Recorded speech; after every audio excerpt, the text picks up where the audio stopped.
Hey everybody, welcome back to the thoughtbot live stream. I had to take last week off because I was traveling, but it's been a productive week so far. We released Ruby, the updated version of Ruby Science and the Rails app to Rails 7 that we had been working on for the prior 3 weeks on the stream. You can check that out at thoughtbot.com/ruby-science or rubyscience.com, goes right there as well. Thank you all so much for the help and for checking out that book. So if you haven't already, go check that out. It's got a lot of great Rails advice. It's available for 100% free, and you can get the EPUB and the PDF in a pay what you want model. So thank you all, everybody who has been on the stream for helping. So what we're going to work on today is we are going to work on an internal application that we have at thoughtbot that handles our company directory, scheduling of all of our projects, and a whole bunch of other things. It's a monolithic Rails application. We call it Hub. And the reason why we call it Hub is it is like the hub to all the different spokes of the different systems. So it has a lot of integrations with different systems, and we use it for a lot of different things. It's been helpful to have a monolithic application so that we can really quickly piece together different things that we need. When we first started it, we actually built it as different services, a company directory, a scheduling system, those kinds of things. And over time, that really slowed us down, particularly because we don't work on this system full time. But I don't think we had the boundaries right. There were boundaries based on the domain model. And so much of the domain interlocks. In order to make the schedule, you need to know all of the people and that kind of thing. And so getting those interfaces right, we didn't have it on first pass. So I'm going to share my screen. And so this is the dashboard of Hub with some test data loaded in. It's running locally on my computer. We've got lots of different features and functionality. It's an internal communication system under messages. It's got our company handbook, which we keep in GitHub. And it's a whole editor for being able to edit the handbook through the web, a little bit like internal knowledge base. We've got company events. We built an applicant tracking anonymizer for our hiring because we think it's really important that when we review applications, we don't see names of colleges, names of companies that people worked at. We try to distill it down to just the stuff that matters and to remove as much bias from the hiring process as possible. So that's in here. We've got our team directory. You can see team directory and a bunch of stuff about our agency. We've got a way to edit and make blog posts. We've got a ticketing system for getting help with various things, and as well as point people to, like, if you have a question about benefits, where do you go? If you want to talk to the DEI council, where do you go? In addition to creating operations tickets. Operations tickets are what we're going to work on today. And then we've got some power user stuff like the full schedule and reports and finance and all that good stuff. So let's go. We use GitHub projects for managing this project. So we have our backlog here. I'm going to pick this ticket here. Normally, if I was going to work on something, I think it's a balance of having agency over the ticket to pull. I want to choose something, and this is generic to any project that I work on. I want to choose something that I feel good about, that I feel like I can accomplish in the time that I have allotted. Today, we've got 3 hours, so I want to choose something that I think I can complete. And for the purposes of this stream, I want to create something that has a user interface because for the last 3 weeks of work, we had just been in the code, running the specs, and there wasn't a lot of UI to the example Rails app for Ruby Science. So I wanted to do something. So this ticket here is, I'm going to go over to the index to explain what this is, but Basically, it's changed ticket index to use filterrific. If you don't know, filterrific is a gem, a Rails gem. It's been around for a long time. It's not super up to date but it is stable, and it has a lot of functionality. It allows you to, it has a domain sort of specific language for creating filters and applying filters to an index or to searching a model or models, and gives you helpers for applying sorting by column to an index. So I'm going to show you, so the ticket index that we have, I clicked on the wrong button. So we use this internal ticketing system to keep track of anything related to problems with devices. It's problems with, someone needs help with a system of some kind. They create a ticket and it goes to a support team, which is myself and our great associate director of operations, Stephanie, and we handle the things that they come up, or we help point the ticket to the right person who can help at thoughtbot. So what we have here is this ticket index, and right now we can filter by created by, assigned to, and we can choose all, assigned to, or status, and none of the columns are sortable. What the ticket is making these columns sortable, adding more filters, and filterrific is going to help us be able to do that. Which brings me to my point. If you got questions or comments along the way, feel free to share, and I might have questions for you along the way. I'm flying solo today in terms of coding, so I'm definitely going to need probably some help along the way as I get stumped, as everyone does when they're developing something. But I'm curious, would I choose filterrific today if I was starting from scratch? The reason why I'm choosing filterrific is we use it all throughout this application, which has been around for 6 or 7 years now. Would I choose it today? I'm curious, what's the landscape like? Have you used something that does this for you that you've enjoyed using and you think works well? So if we go to another place that uses filterrific already, I'll give you an example of what we're talking about here. So if I go over to the team and go to all people, that gives me a list. This is use like Faker to generate a bunch of data. So that's why it looks like it does, and nobody has images or that kind of thing. Welcome, Mishu. Thank you for joining me today. So these filters over on the right-hand side here are powered by filterrific, and you can see that the columns are sortable on this view. So we can type in, we can say, okay, well, show me the people from team 7, and it's going to filter to the people on team 7. You'll notice it didn't do a page refresh. We're using Turbo here to reload only the portion of the page that changed, which is the results on the left-hand side.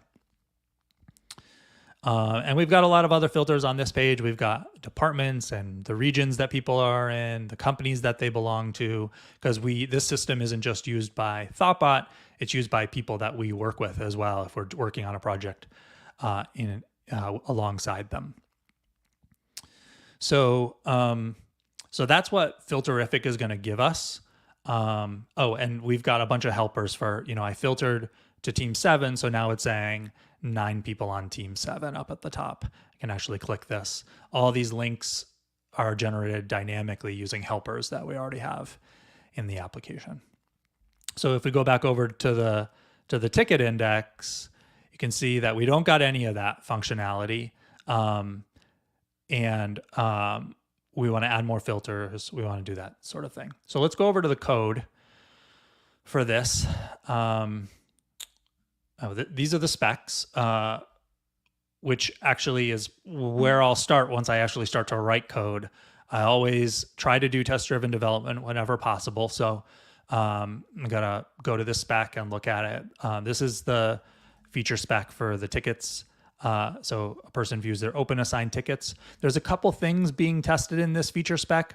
Typically, an integration level spec is gonna test a few things. So what this is actually testing is when a person goes to the page for the first time, are they seeing what they expect? So we have some default filters that are applied. So you can see all the tickets created by anybody but assigned to you. That's what you see when you first go to the page. And then what the spec does is it then changes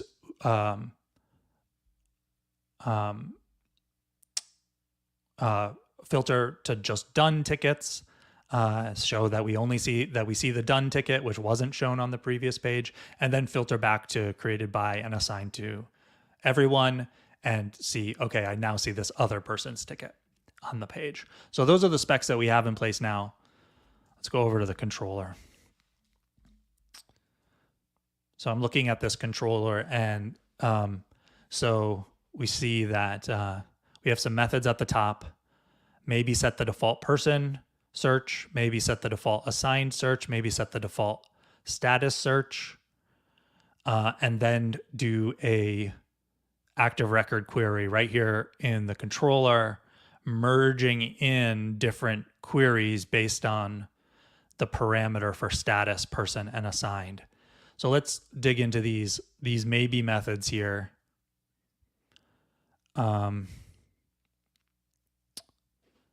Okay, so it's looking to see whether is there a person parameter, and if there is, then if the person's on the support team, we've got some conditional logic here, which I'm not sure is in the feature spec. If the person's on the support team, filter to all people. Otherwise, filter to that person who's logged in. And I think that the other ones do something similar. Yeah, so the other ones, similar, conditional of setting the default search for that. Filterrific, I know, has another mechanism for setting the defaults. With Filterrific, a lot of this stuff is going to be pushed down into a filter module. And so it's going to become easier to test at the unit level. Right now, we're probably doing this we're doing it in the controller. And so that's probably one of the reasons why when you do too many things in the controller, it's a little bit harder to test. It's not unit testable. It's testing at the integration level. So let's just check the controller spec and see.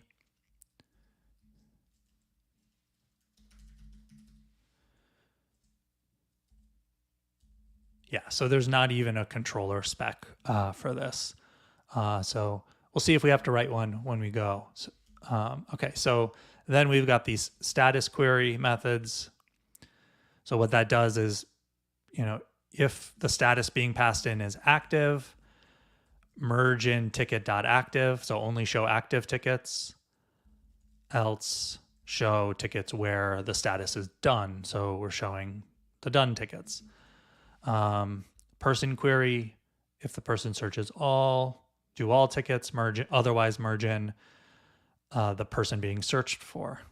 And then assigned is if the value in the dropdown is unassigned, set it to where no one's assigned, all, do ticket.all, ticket.merge. So these are being merged in just to the ticket active record query.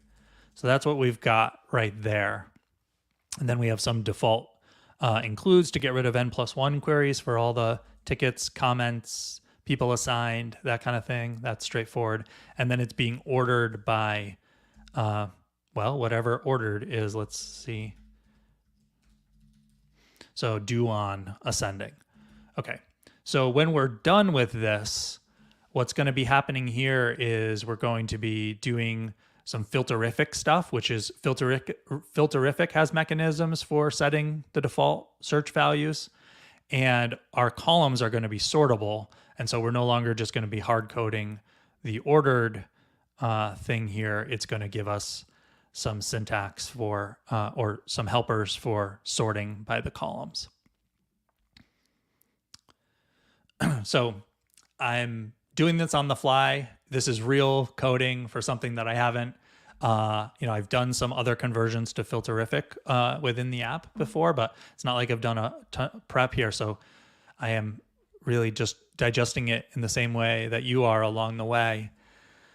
So the way that I would approach this first is, it's been a few months since I did something with filterrific. So I'm just going to go over to that, that person, the people controller, and I'm just going to look at how things are done over there so we can begin to get a sense of how we want to tackle this. Once I just have that sense, then I'm going to go back to the specs and change the specs, or determine whether the specs need to be changed.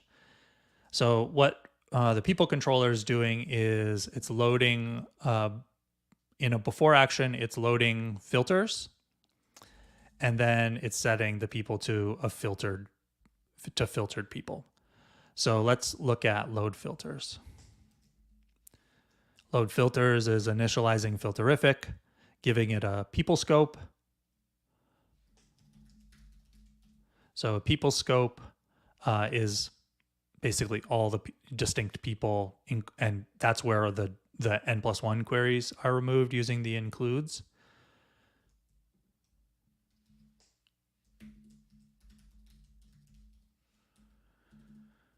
And then filtered people does filters.find. Okay, so that's what it's doing. Does filters.find. Okay, so let's go back over to the ticket spec, take a look. So my initial reaction is the way to approach this in reality is we want to maintain, for right now anyway, the existing behavior of all of this. We want to be able to have the defaults set for a person. We want to be able to filter by created by, assigned to, and status. And we want to see all these things. So I think that's going to be my approach now. I'm going to leave this spec exactly the way that it is. And I'm going to begin to change things to use filterrific. And I'm going to, this spec is going to go red as we break things. It's going to go green when we're done. And we're going to probably write new unit level specs along the way for the new things that we're introducing at different levels. This is generally called outside-in test-driven development or development, where you're starting from the biggest layer of the specs and you're working your way down through the system from the outside to the inside.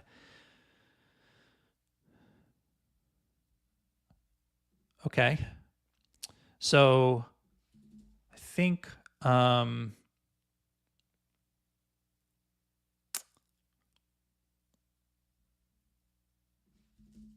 the way that filterrific does it, filters, so we have a filter, we're just going to keep on using people as an example. So we have a filters person, and that is a module under filters that has filterrific methods on it. So the syntax for filterrific, this is basically the sort of DSL that they have here. So you say filterrific, you can specify some default parameters and then available filters, including sorted by, and then a persistence ID is a thing where it can save what you've filtered from page to page. And on the people one, we're saying false. So don't do that. Don't save the previous search. Every time you go to this page, it's not going to restore your previous search. It's going to give you the fresh one. So the way that these methods work, you can see there's a sorted by method. Sorted by default is name ascending. And we have a sorted by method, and then we have a sorted by scope. So that option is going to be passed in either from here as the default filter param, or from the thing that's coming in. And what it actually does is it does, what's the direction? Does it match descending? If it does, then we're going to use descending as the direction. Otherwise, we'll use ascending. And then it actually looks for the different column names that might be sortable and tells, it's a case statement, tells you how to sort each one. And if you pass in something that's not one of the valid sort options, it's going to raise an exception. And then for each of these methods here, with team, with department, with region, they are scopes that are on the filter module. This is all going to be mixed into the model that are used for filtering that model. So for this, we want to filter the people with the team. Then what it does is what's being passed in here is a bunch of team slugs, an array of team slugs. It might only be one, but it's always an array. It rejects all the blank ones. And then if there's any left, it says where teams slug are the team slugs in. So this is an and search. It's building up all of the scopes based on everything that's selected. And it's doing, if you choose two teams, it's going to show you everybody from both of those teams. So this is the syntax for filterrific. It's a module that's included in our model, and it provides various scopes for sorting and filtering that model. One of the reasons why I like it is it's using standard Rails conventions. There's not, I keep on saying DSL, but there's not really a DSL here. It's just all standard Rails scopes. And then what it does is it provides the ability to read the parameters or structure for you to read the parameters and do the right things without having to manually do everything like we're doing now. Makes it a little easier to introduce new things because you can just introduce the new things and you have a single place to change it. So I like that.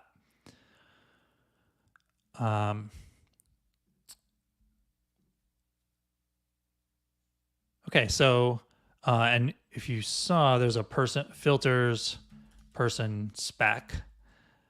So this is our spec. Before it sets up a bunch of people, some teams and departments, and then it does different searches on those things to test that everything is working correctly. I have a hunch, this before setting up a bunch of stuff, generally try to avoid that. And one of the reasons why is exactly this, like each spec doesn't know what it's dependent on or what data it actually uses. And when I'm looking at this in my editor, in order to find that out, I've got to keep on going up and down, up and down. Generally speaking, I would prefer that the spec have the data it needs to do its work right there. I bet you if I go to another filters, spec filters, if I go to another one that I've done more recently, like messages. Yeah. So see, there's no before block in this filters messages spec.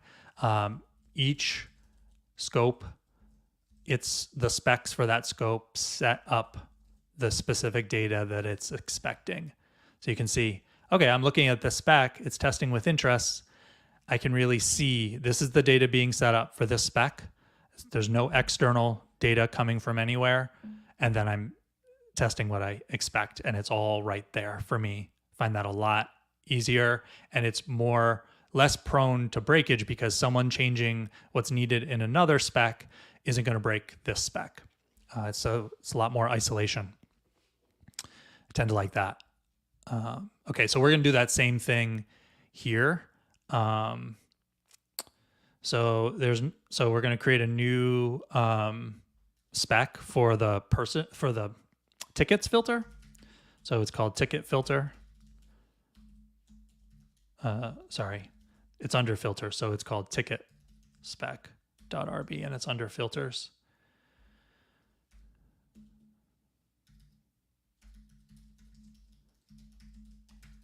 Require a Rails helper. we're going to describe filters tickets do. So what do we are filtering on? We have with status. I don't know about you, but I like to build out the specs I might have. And describe with assigned to. You can see GitHub Copilot is auto-completing a lot of stuff for me based on the actual code base and files that I have open. So we have status, created by, and assigned to are the three filters across the top that we have. Created by, assigned to, and status. We don't have filter. I'm mostly just trying to replace the existing functionality, so we don't have sorting by columns yet, so I'm not going to worry about that right now.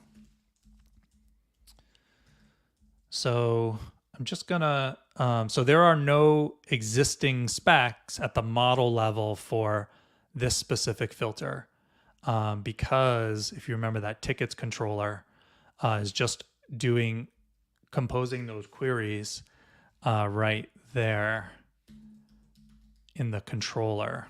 So this is going to clean things up quite a bit too, which is another reason why we want to do it. It's pushing it down more into the model layer, makes it better tested, which is nice. Okay. So we have our status query. So I'm just getting a sense of what this is supposed to do. So then I'm going to write a spec for it. I'm writing a spec for it for the filter before I move the code over. So I'm writing the spec first, and then I'm going to move the code over and make sure, well, you'll see, I'm going to make sure it fails first, move the code over, make sure it passes. So, so if the status is active, then it's using ticket.active. And if it's using else, it's doing done. So for this query, it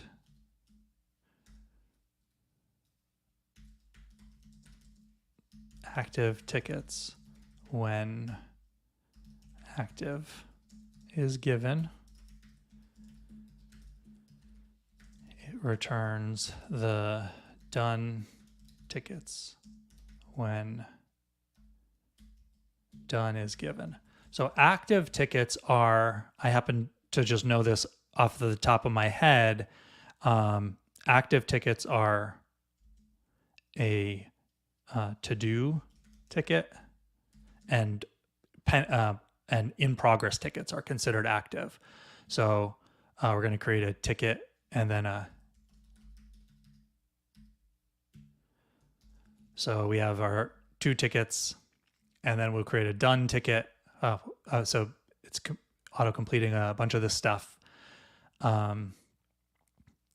You got to be really careful as you go through this. You can get yourself in a situation where you've auto-completed a bunch of GitHub Copilot code and it's actually not working. So I always want to actually read it before I do it. So, okay, filtering with the status active, then I expect. So the results should contain the to-do ticket and the in-progress ticket. Done ticket, you can see this is highlighting as not used. So do that. Actually, I don't even like to do that. I just like to, because it's self-explanatory. This is the done ticket. So we don't need to assign it to a variable at all. Let's run the specs, and that should fail. There's an initialize constant filters ticket, so that we didn't ever create even that file. So I'm going to create that file. App models filters ticket. Let's just make sure our naming is right. Yeah, ticket.rb.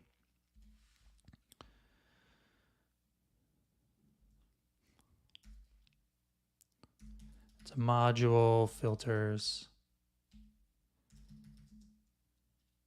Was that another module, or was it a? Yeah, it's another module actually.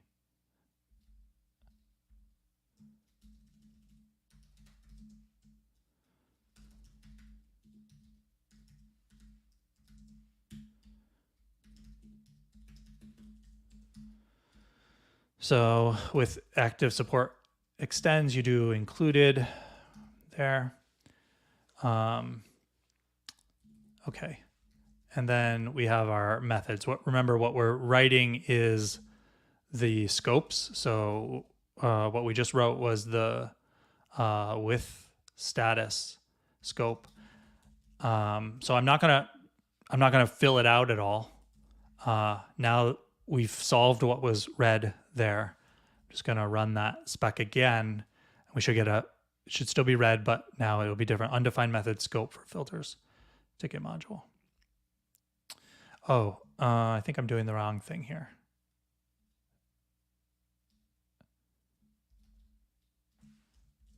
Yeah, see these filter specs. Let's go over to the message spec. Yeah, so this module gets mixed into the main model. So these specs actually use the main model. So this ticket spec should just be ticket right here. Cool.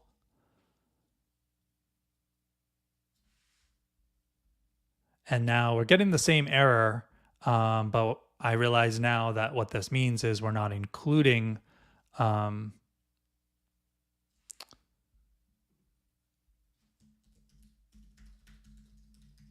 actually. Oh, it needs to be inside the included block. So this scope needs to be inside the included block. Let's see what failure we're getting now. Okay, in progress is not a valid status. I was doing that from memory, so let's go over to the ticket model. Status, oh, to do working blocked, done. Blocked is another active status. So let's clean up some of these windows here.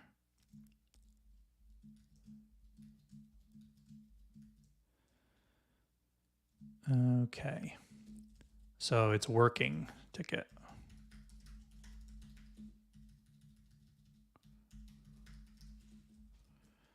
And then we also had a blocked ticket.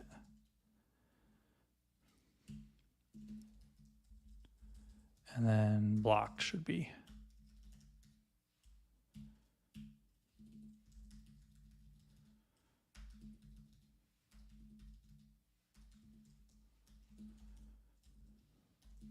Awesome. So you can see I'm really letting the red drive here, and I'm able to move pretty quickly to identifying the error because I'm running the specs at every step of the way. And you know, the errors are often obvious when we're working in these small steps. But I didn't change this. Okay, so undefined method with status for ticket class. So the reason for that is I didn't mix in the ticket, the module. Include the filters ticket module.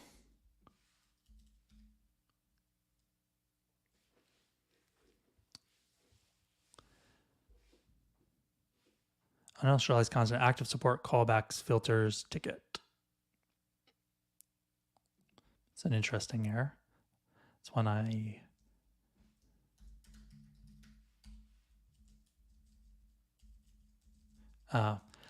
yeah, I forgot about this. Apparently there's something in active support called filters, callbacks, active support. So when I just said filters ticket inside the model, it's matching against the active support module filters. The way to make sure you put the namespace all the way at the top of the module thing is leading colon. So we need to add this leading colon here.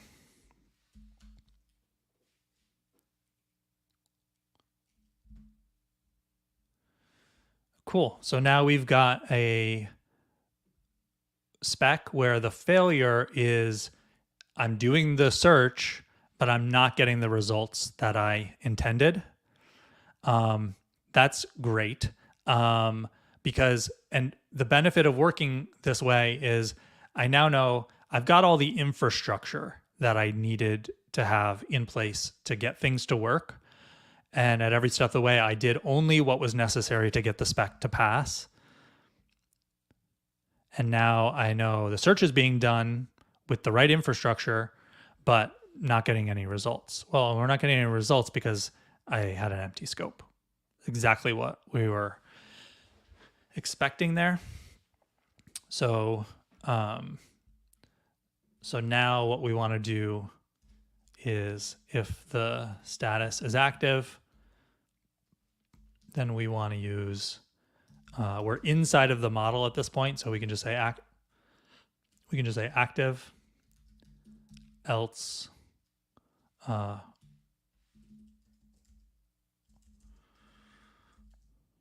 oh, that's interesting. It occurs to me. So what occurred to me is the ticket controller is hard coded. If it's not active, then don't even use the one being passed in. Just do done. And that is interesting to me because, yeah, so the drop down here is just active and done. So it's making the assumption that we're going to use done. I think I'm going to maintain the existing behavior, but I'm inclined to filter by the actual given status because I can anticipate that we're going to add filtering by all of the individual statuses, like to be able to choose blocked from here and just show the blocked tickets. And so I'm going to write the spec that way. And since our feature spec maintains the existing behavior, I know I'll not break anything along the way, but I'm opening up the possibility of doing more advanced filtering in the future, which I know that's what we're going to do. I probably wouldn't do that if all I was doing was maintaining the existing behavior, refactoring it, and knew that I wasn't going to add more advanced filtering. But since I know that I'm going to add more advanced filtering, like today in this session or in tomorrow's session at 9 a.m.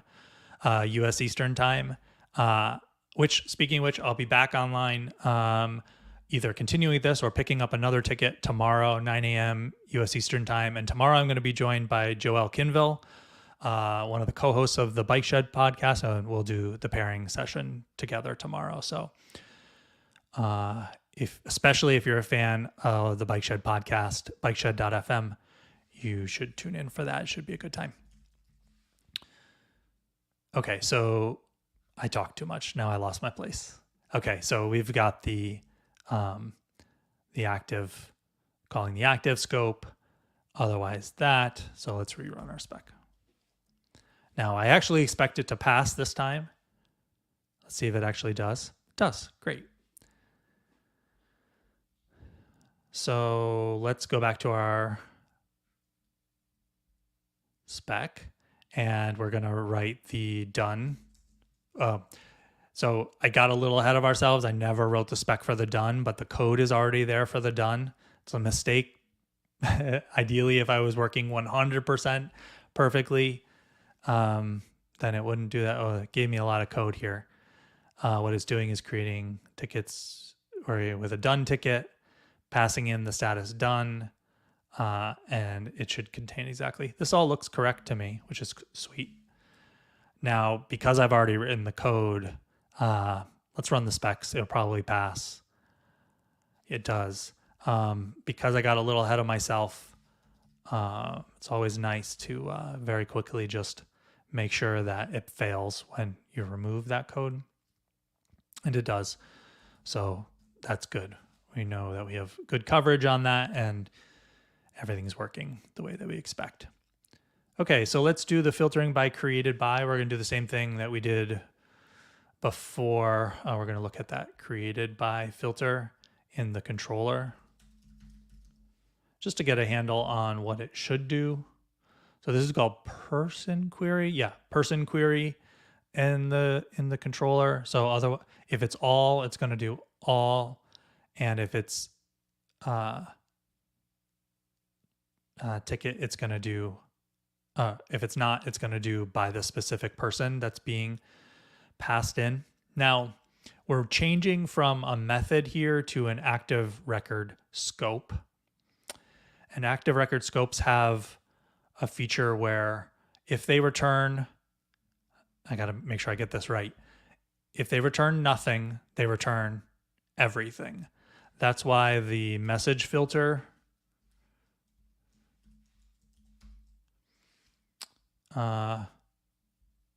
if there are, after we reject all the blanks, if there are slugs to search by, then do the search, and there's no else, because returning nil from the query is going to result in all people being matched. So that's what we want for this behavior. And the reason why I call that out is because we're no longer going to need in our act. You can see there's no all string being checked for in the filterrific things. Well, actually, here's one right here. This must be a special case where, yes, it is a special case. We can ignore that for now. It's a complicated search in the UI where people can choose different things, and one of them explicitly is all.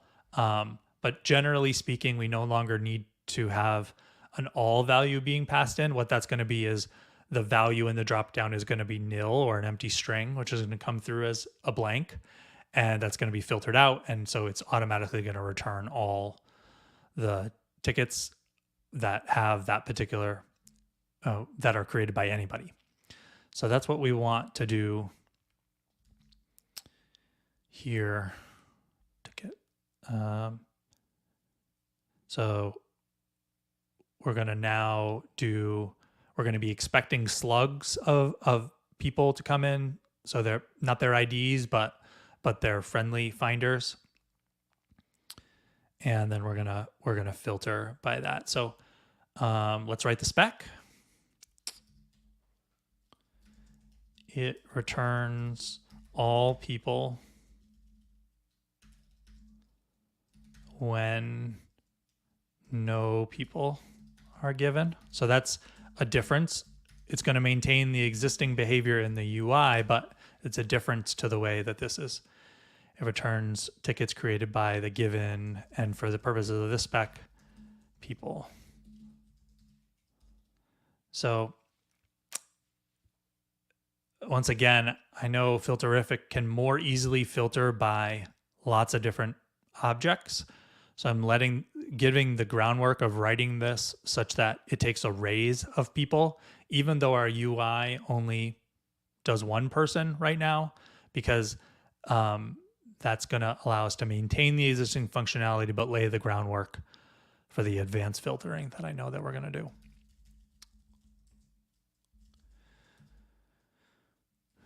Okay, so we're going to create a person. I think for this spec, we can just say empty array, and so it should, that's interesting. That is very incorrect. So we just want the results to contain exactly just the person.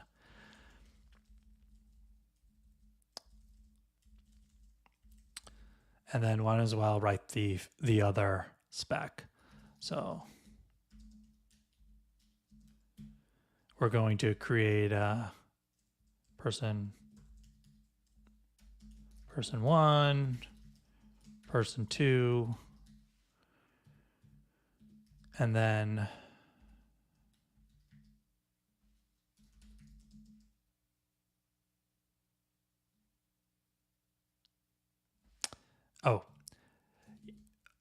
not only do we need to create the person, but what we're actually matching by is tickets here.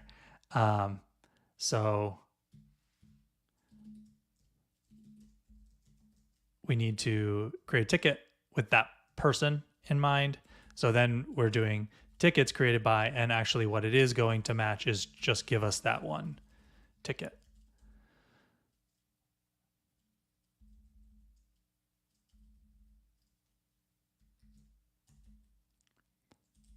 I'm thinking out loud, we might actually want to create a ticket that's created by somebody else and show that we get both of them. But thank you, Fabio. And thank you, Mike. I appreciate it. I might get stuck along the way, so if I do, feel free to drop suggestions in the chat. What I'm working on today is adding advanced filtering to this view that we have here, blowing out these filters to be more advanced and eventually add column sorting using the filterrific gem. Okay, so in this case, we have tickets created by different people. Actually, let me just check the ticket factory. And the reason why I want to check this is because if tickets are automatically created, I believe they're already created with people, so I don't need to do it this way. So let's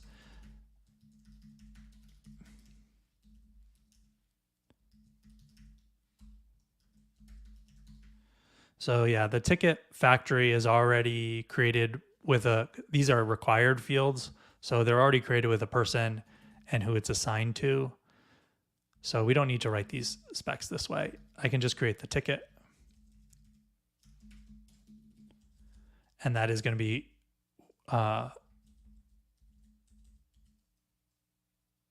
with nobody. And then it's going to return the ticket. And then for this, it'll be ticket 1, ticket 2. So now we have 2 tickets, each created by a different person. And if we do then ticket 1 dot person, the slug of the person, then it should contain exactly only ticket 1 if we searched by that person. We don't need to name this variable. Okay, so we run this, which we should get is no scope defined at all. Yep, so no scope defined at all.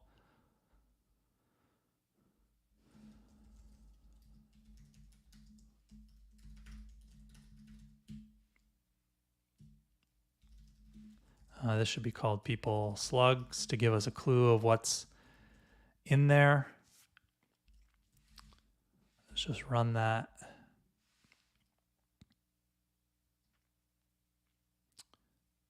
It passed. Why did it pass? Does anybody know? I know. The reason why it passed is from exactly what I was talking about. If a scope returns nothing, it returns everything. And I wrote a scope that returns nothing. And I ran the spec that checks that behavior. And so it passed. But if I run this spec, it's going to fail because it's not going to find what it's expecting. Fails with undefined method person 1. That's because it's person. Great. It's good to run those specs and get the failure that you're expecting, because then you know that your behavior, when it passes, it will be correct. Okay, so we get the failure. It's now getting everything, and it expects to only get this one ticket. Let's just rename this because there's only one ticket being created, so we can just say ticket. Okay, so let's go back to that now. So basically, we're going to do the same thing. Yeah, this is not right, what it's suggesting. So what we want is people slugs equals,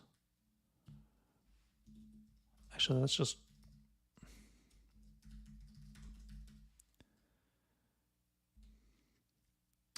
That's not what I wanted.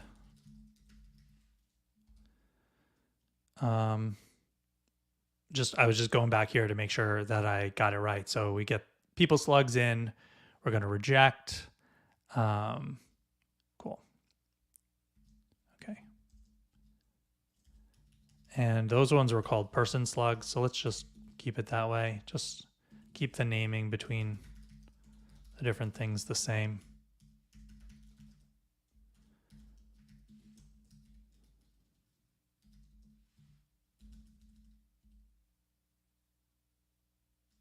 And that's suggesting the opposite of what I actually want.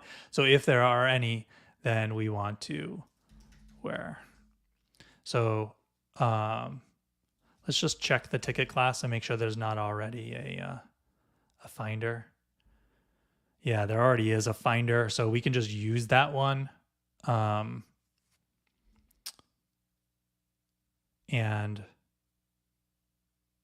oh no, that finder expects a single person. If we pass an array, it will do it given the way active record works. But what we have is person slugs. So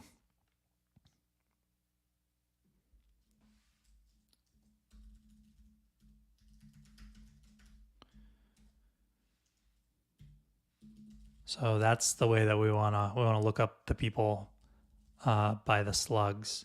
So we could also write this not dependent on that. If we did where person, no, that's not right. If we did where person slugs, we could write it like that. What do you think? Is it better to use that existing or to just write it out the way that we know we want it to be? Let's see if it passes. Not actually sure. I think 50-50 either way. So that it failed. I'm missing the from clause query for table person. I think it might be, it's people in this syntax here. I don't know what in the chat, if you have an opinion about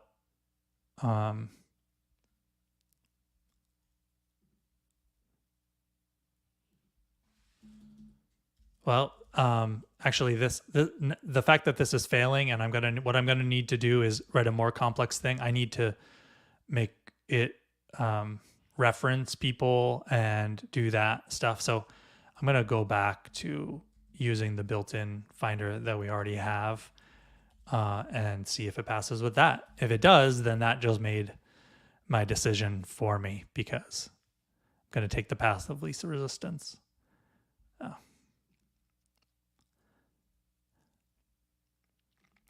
So what that's doing is we're inside of the person model here. So no, we're inside of the ticket model here. So, but we're inside of the filters module. So we need to make sure the person model is being used.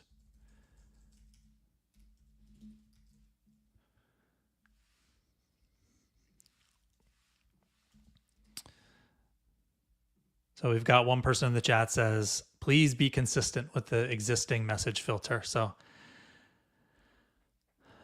I'll listen to you and reuse the existing message filter. Cool. So we are getting a failure. What the failure is we are expecting a ticket and we got nothing.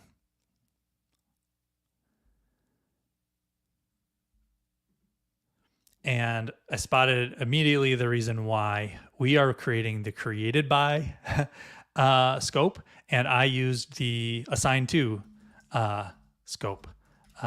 So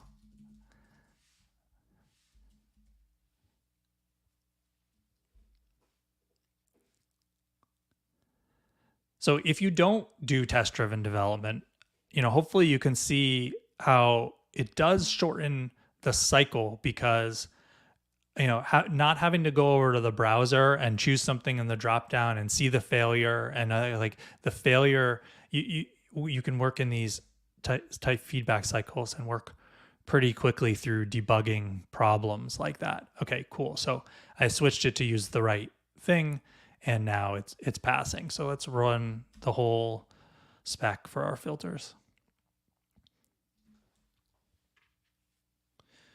And everything's passing. Cool. So let's write the assign to one quickly. I am not opposed to copying and pasting. And these two things are going to be really similar. So I'm just going to copy and paste here. Returns all people when no people are given. So then we just need to change with assign to. And we change this one as well. And this is going to be assigned to. The one thing about copying and pasting is really just make sure you've actually changed everything. So we're going to get a failure here because we didn't create the scope.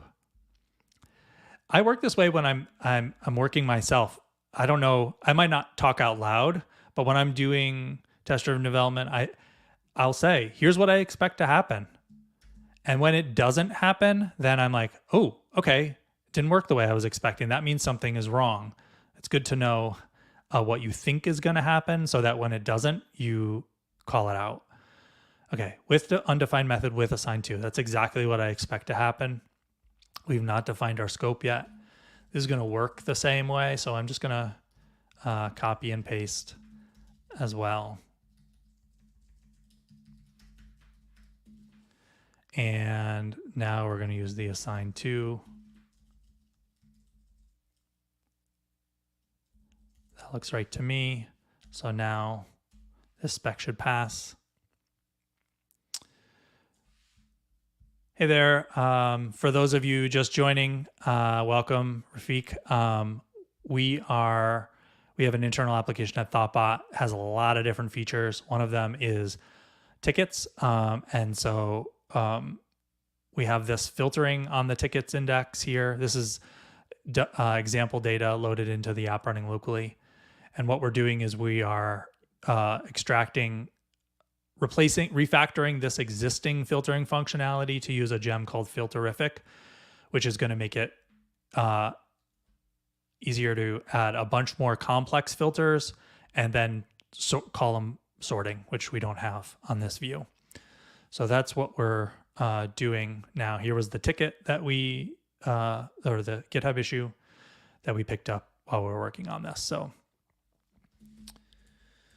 okay, so we just wrote that, and I ran the specs, and it failed. But I was talking to you, so I not sure why it failed. Lost my place.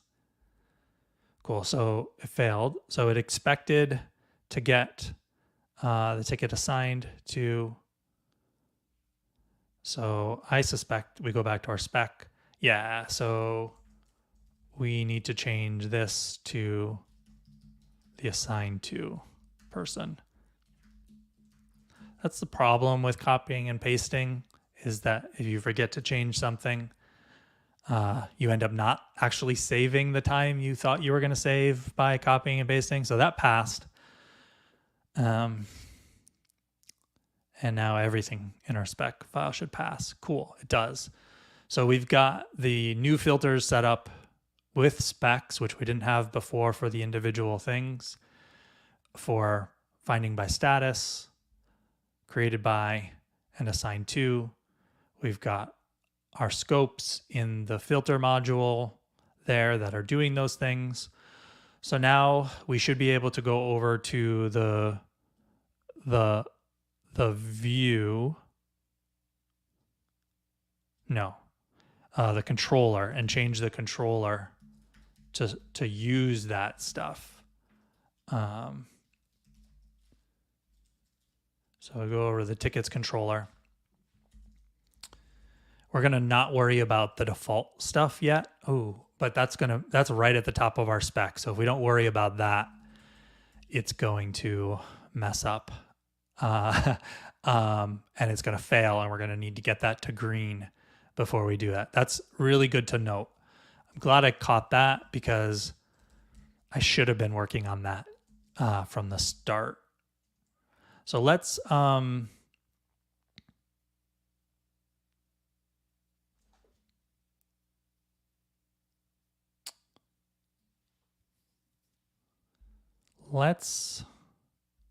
go over to the filter module for messages, and let's refresh our memory about how to do the defaults.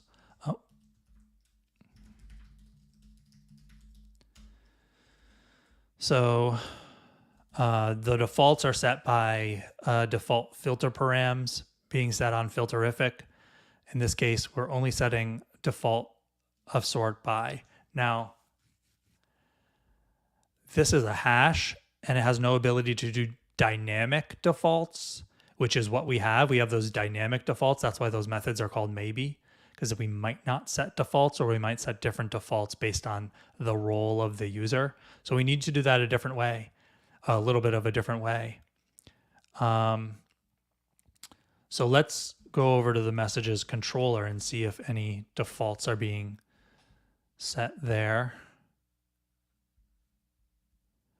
So we have the filtered messages, which is using filters.find. Load filters is where the filters are set. So yeah, you can see at the controller level, we're also passing in default filter params. And that's where it's dynamically being set based on the user. So we know the user at the controller level. So that's where we need to set it. It's also where we're initializing filterrific. So we need to set it there. So that means that this is filterrific behavior. We have already got a feature spec for it. This is filterrific behavior. So I'm not going to write a unit level spec for this because it's not happening. It's happening inside of filterrific based on the default filters that we send in. So I don't need to write a filter spec for that. I just need to maintain the existing behavior at the integration level that we already have the spec for. If you're just tuning in, this is the filter feature spec for the defaults being set. When we go to the page, we expect certain things to be set and visible. So we'll just keep that. Okay, so let's go back to the ticket controller. And we're going to start to set this up in the same way that we need load filters. And we only want to do that on the index.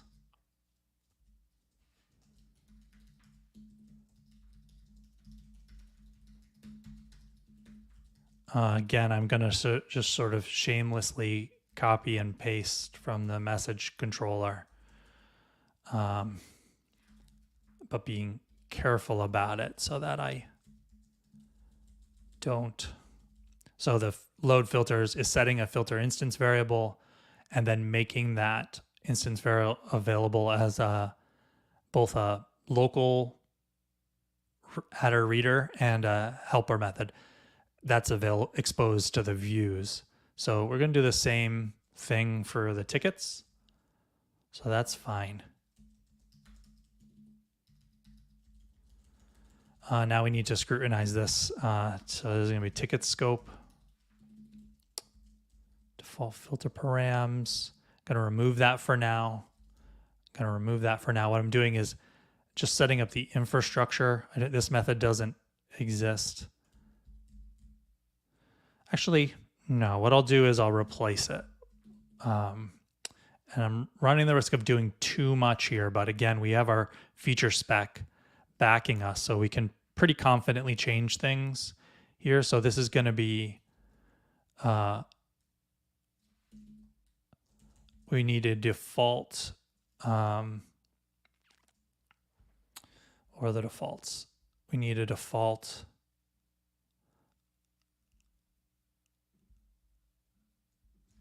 The default person is going to be, yeah, we need a default person, a default assigned, and a default status. There's no default created by. So it is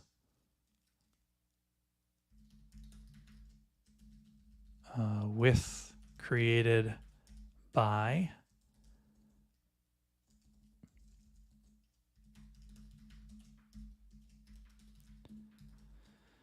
with, oh no, I just said there was no, no, that is created by, okay. And there's no, okay. So default created by with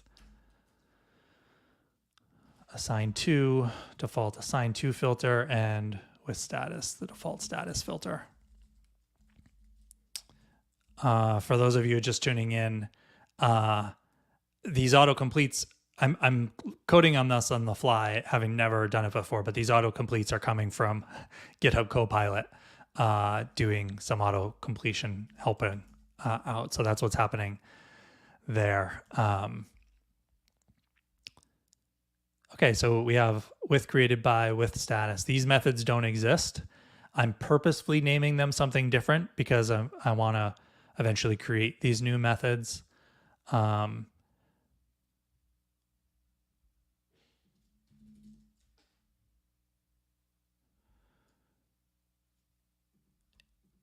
I'm just going to take a look. So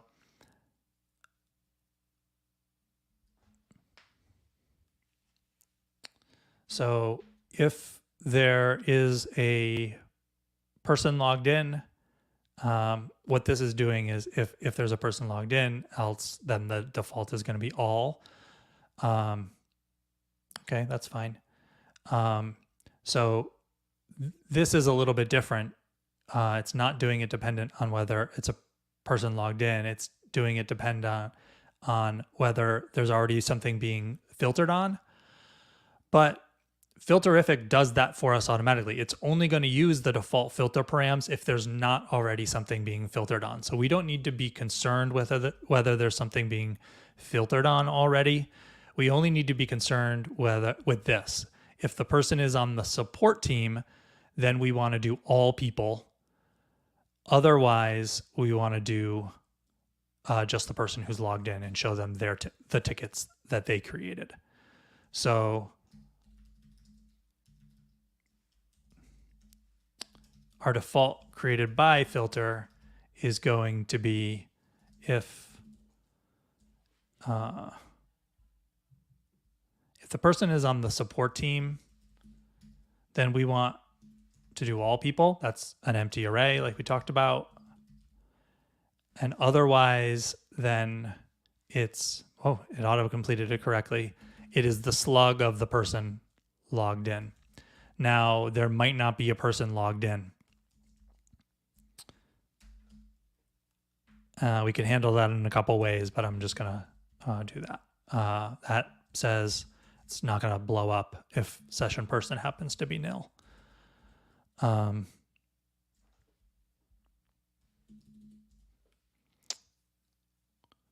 Cool. It's actually possible that we could write this another way.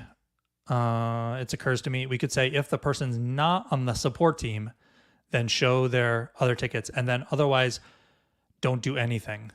And then that might do everything, which would be what we wanted. I'm not 100% sure about that, so I'll sort of tuck that away in my mind, maybe come back to it. So then we have the default assigned to filter. So the assigned search is similar. If the person's on the support team, then show them the tickets assigned to them. Otherwise, show all the tickets. So this is basically the opposite of it. If the person's on the support team, then do the person. In this case, we're checking the person, so it's not going to be nil.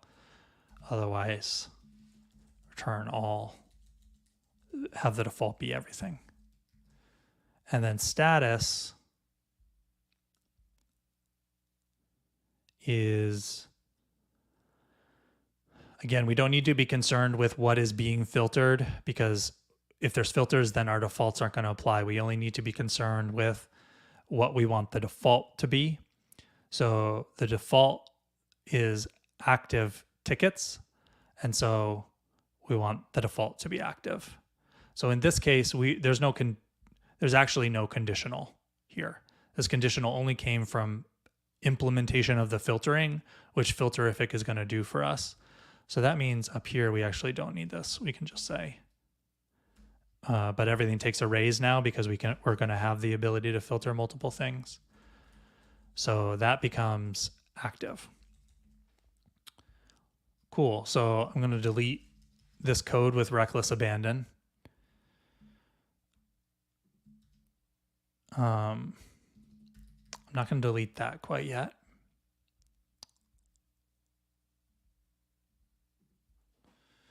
So now I'm going to run this spec. It's totally going to fail.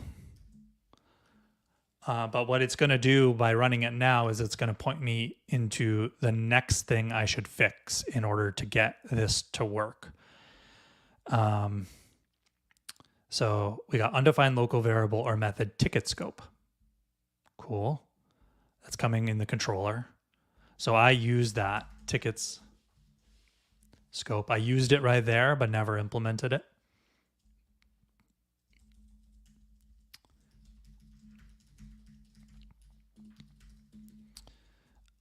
So what this is the place where we're going to define just the base scope that we're going to use with all of the includes to get rid of the n+1 queries.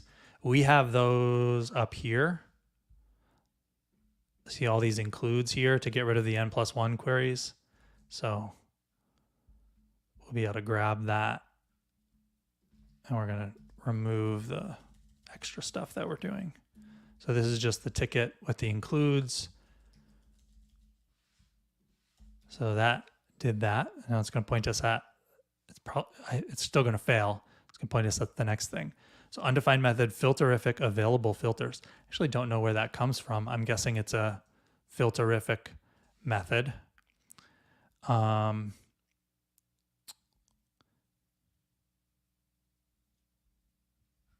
go over to our filterrific filter. Yeah, we're not doing anything to initialize filterrific up in this, but if you remember from our message filter, we do need to initialize filterrific available filters. So filterrific available filters. So we're going to do something similar there with this.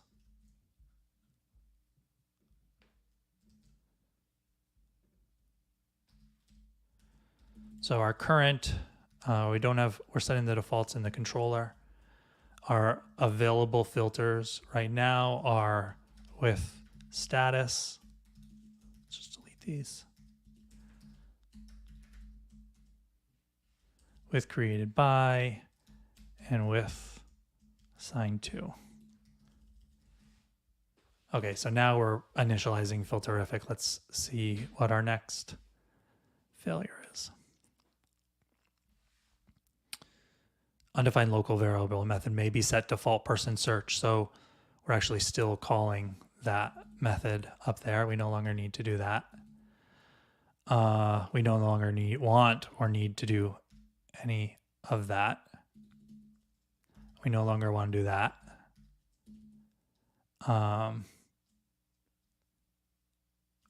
We do want to keep the ordered, which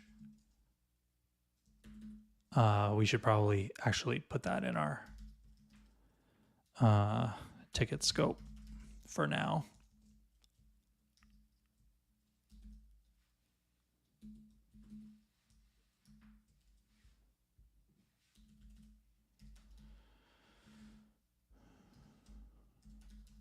So we don't lose the order that we were setting. We don't have column sorting yet.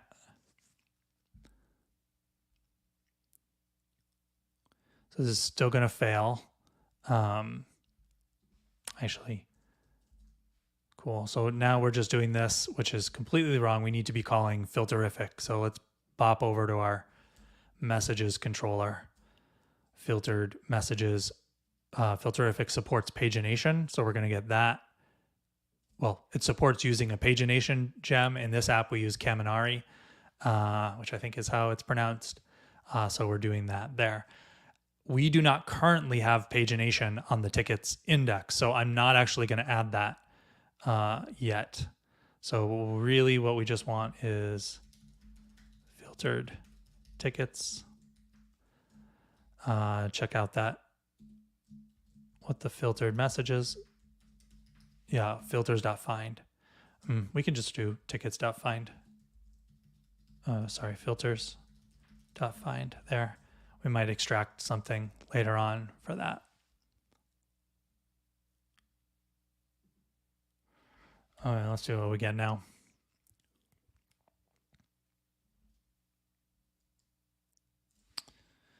Cool, our page is rendering. I can tell right away the page is rendering, and it expected to find support ticket 1 on the page, and it didn't. So filters aren't working. Fine, good. I wasn't expecting it to pass anyway. Looking at this, I can tell what it's doing here is printing out the contents of the page, the text of the page. I can see that it has the drop downs, and it has the column titles, but there's nothing, no tickets displayed on the page. So at this point, it might be helpful to go over to our browser. We have changed out the existing functionality. I'm not sure what's failing. We probably haven't hooked up something right, but let's see what happens when we go to the tickets index.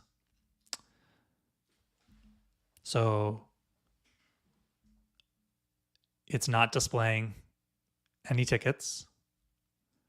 It is showing created by all, assigned all status. Now I know in the back of my head that the form here isn't set up to use filterrific yet, so that's part of why it's defaulting to the first item in the list rather than showing what we've got filtered. But that doesn't explain why nothing is being displayed. If our default filters were being applied correctly, I would have expected it to show the filter.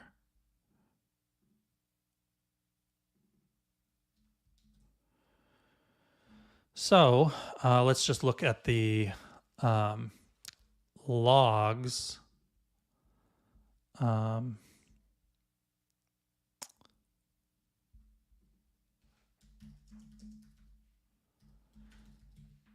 So if we look at the test log, what that's going to do is maybe give us a little bit of clue what filters are being applied, and then, oh, not the test log, the development log. We could have done the test log too and run the tests, and that would also do it. Okay, let's see here. So I'm logged in as this Faker created user, Carmela Frenecki. Thanks for the suggestion. We got a suggestion. I think previously default filter methods were not returning an empty array, and now they are. So what that's doing is the empty array should be being passed to the scope so that all will be returned. So we did change that behavior. You're not wrong that might be where the problem is, but the passing in the empty array is the intended thing. Okay, so we are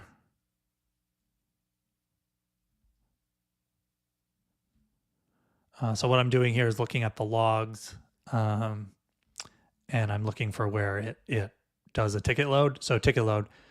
Okay, select star from tickets, where tickets person ID matches the people with the slug, and status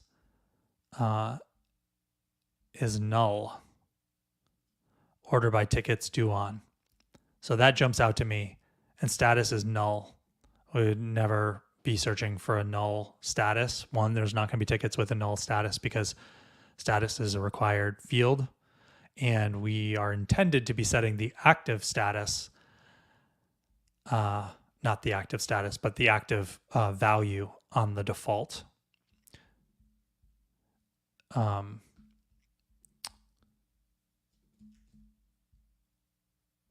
So let's take a look at that in the filters. We got the filter by the person, but with status, didn't get that active filter. So let's, I just realized the reason why. I am passing in an array here, and I wrote the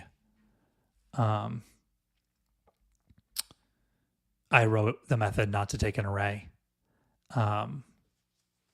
So this is where I got myself, I went a little bit ahead of myself, knowing that I'm eventually going to want to expand that filter to be able to filter on multiple statuses. I wrote the controller code to be able to do it, but I never wrote the finder to be able to do it. So let's just, before changing this, let's actually just go to the controller and give the with status what it wants, and then see whether the spec gives us what we're expecting.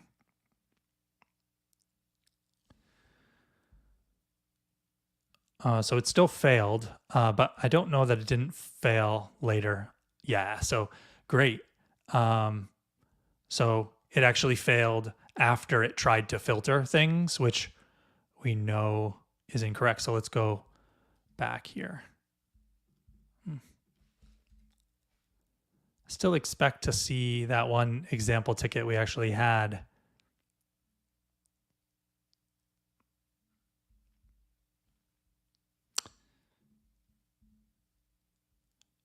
Well,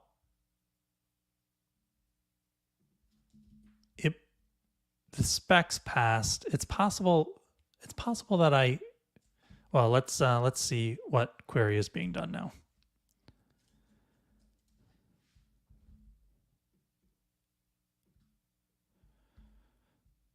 So I wouldn't normally need to do so much window switching, but I've got the screen zoomed in so everyone can see it. So I'm doing these switching between the logs. I normally would have like a terminal up with the logs and that kind of thing.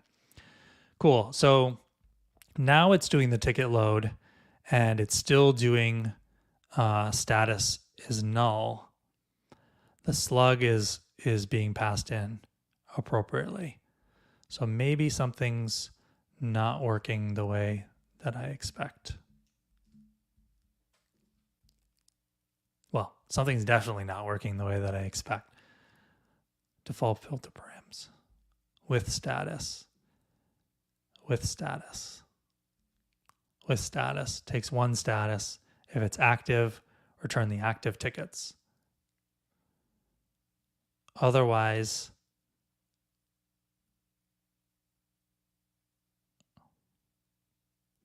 return status of status. So if status were nil rather, then it doesn't equal active. It's going to go here. It's going to say where status is nil. So status then is being passed in as nil probably. Well, why it's being passed in as nil?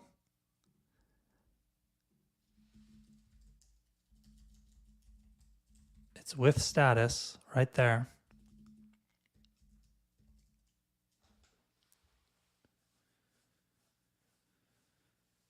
But it's only doing it in the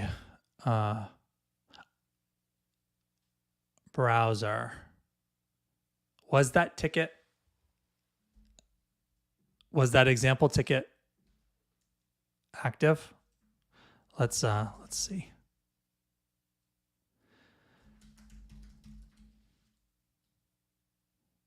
It is to do. The status of to do, which should be active. Let me just say ticket.active. Yeah. Okay.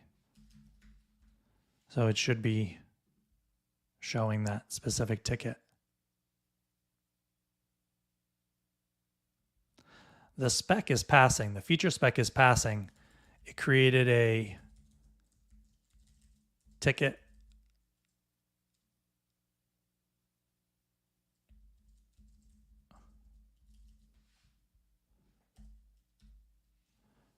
I wonder if, so what's happening is, remember our filter defaults. And that doesn't explain my status filter.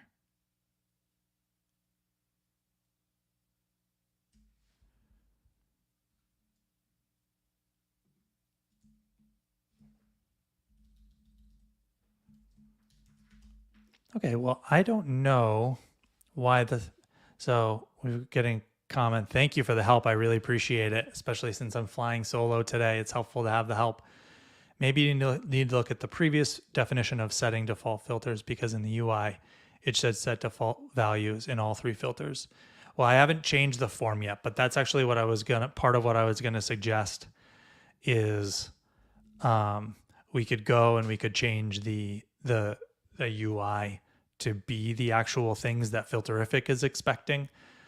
Since I'm stumped on why the active the status filter isn't working, and I've sort of banged on it for a few minutes now, I'm very comfortable going and trying to do something else that will move us forward and maybe expose the core of the problem. So let's give that a try. So if we go over to the view, it's the ticket index. Right now we have a form for tickets path. We're using a stimulus controller called auto submit. What that does is anytime a form changes, it will automatically submit it. And we won't have that when we're done, because we're ultimately going to use Turbo to only reload parts of the page that change, and to submit the form automatically. We might use auto submit, but okay. So let's the syntax for the form is going to be a little bit different, because now we have an object. We have a filters object given to us by filterrific, which holds the things that are being filtered in the active filters. Let's just look over at the messages index so we can see what that looks like. It's extracted into a partial, actually. So we're using simple form with the filters object. It is a helper method there. And this one is using auto submit, but it's at the form level. Cool.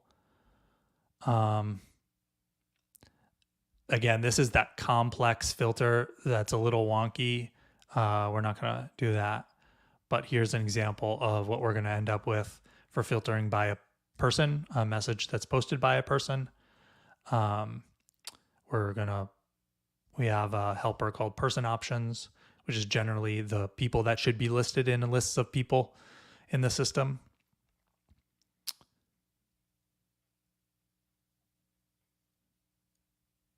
Okay, and the blank is all. So, and then the submit button is there, and there is a link to reset the search. Okay, so let's replicate that over here. We're changing this to simple form 4. We're no longer need that. It's just gonna be filters. Method get, data controller, submit. Okay, now we have a simple form. So we can simplify this a little bit. We do form dot input. No, it's not person, it's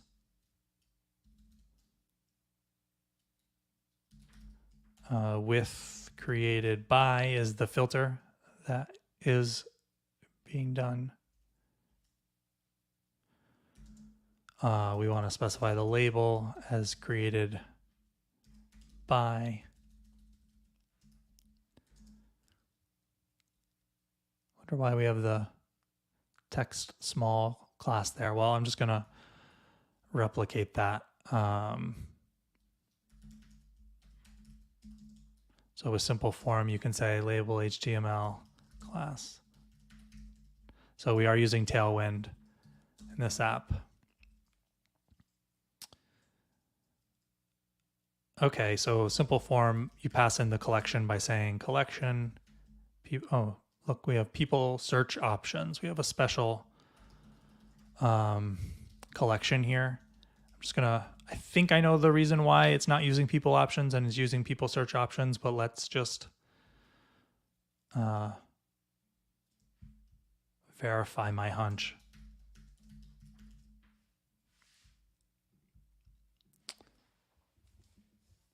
Oh, it adds all. That's not the reason why I thought that it was.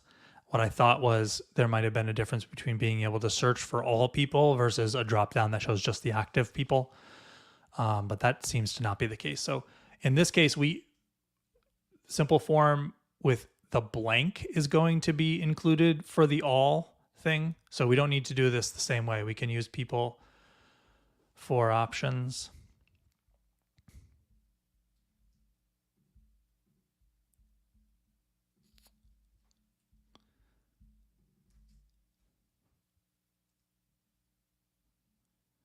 And include, oops, not sure what happened there.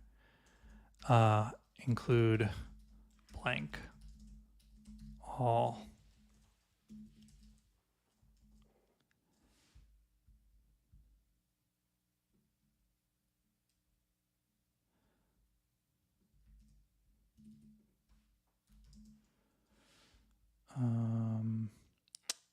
Do we need to tell to auto submit? No, because the form has an auto submit on it.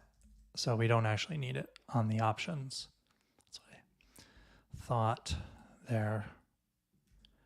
And this is having the class no choices. This is a class we can put on things in this app so that the select dropdown isn't replaced with a JavaScript select dropdown where you can do autocomplete. I'm actually going to leave that off because that'll be a nice enhancement if we can use autocomplete. I'm not sure why it's there to begin with. So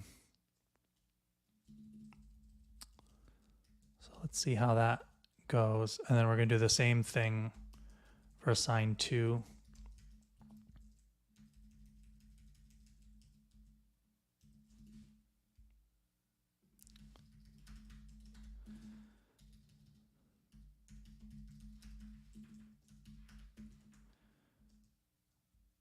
All the same people, include blank. Notice the extra space there. And then status. So this is, again, it's hard coding the concept of active and done as the statuses. We're going to eventually replace this, but for now we're going to keep that riding. So we want with status.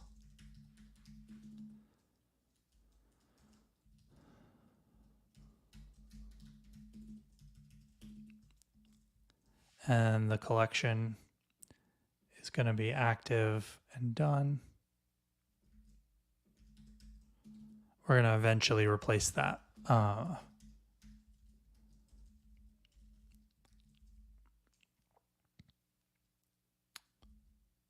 That's not the syntax for simple form. For simple form, it's form.submit filter. Oh, form.submit filter class button. Oh, okay, no, that is the syntax.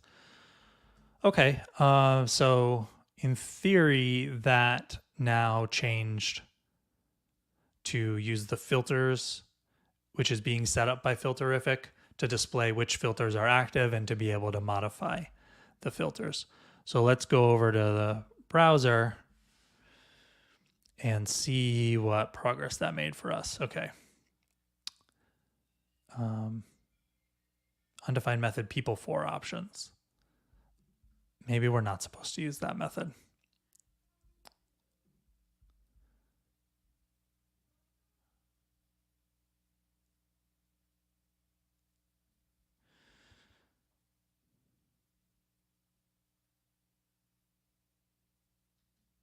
Okay, so let's just look at the message filters again and see what it did. See, this is using people for, and it's not being exposed as a helper method, and it was in the tickets controller. It wasn't in a helper. So that's why people for options isn't exposed as a helper. So that's why the view is saying it can't find it. So let's go over to the messages filters again and see what it was doing. Oh, person options. So let's just person options. Okay, that's doing relevant people. Okay. So we can just use that.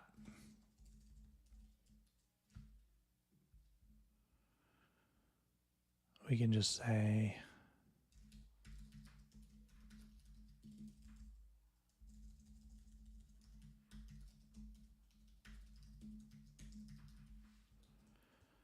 cool.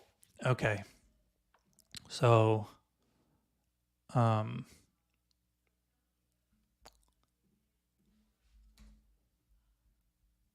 so it replaced the form. We do need to, it required, since it doesn't know whether it's required or not, it's putting the asterisk. We're going to need to remove that. But what it's not doing is actually populating this with the default I expected, which would be assigned to myself. So let's just see whether, what did I say? Let's see what my name is. No, that's the wrong. Carmela Franecki. Okay. Oh, that's what I chose.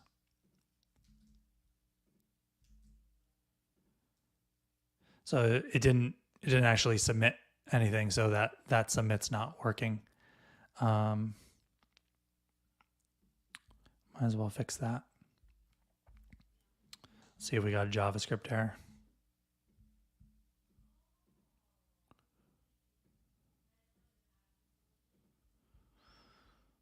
We didn't get a JavaScript error. That's good. Good and bad. Means that our event didn't fire at all. All right, let's not get bogged down in that. That's something to easily get distracted by. Excuse me.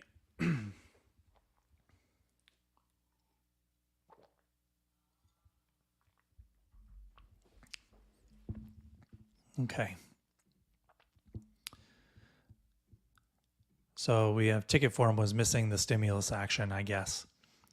Yeah. I didn't add it because I didn't think we needed it on the individual elements.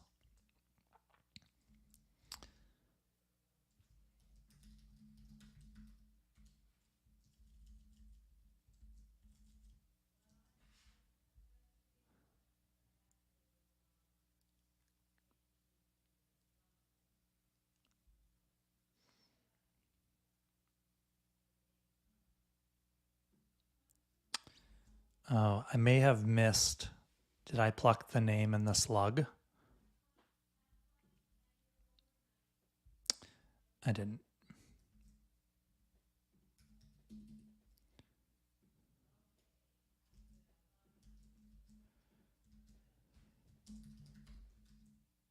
There we go.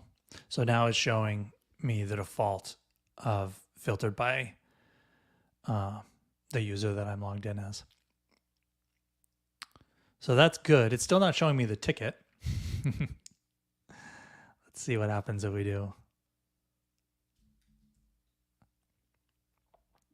Okay, it's still not submitting the form.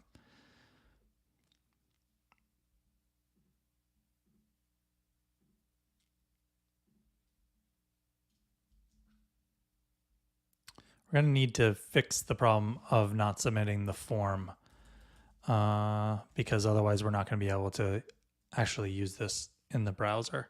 While I look at that, I'm just going to run the specs again and see where it fails now. Just have that going in the background.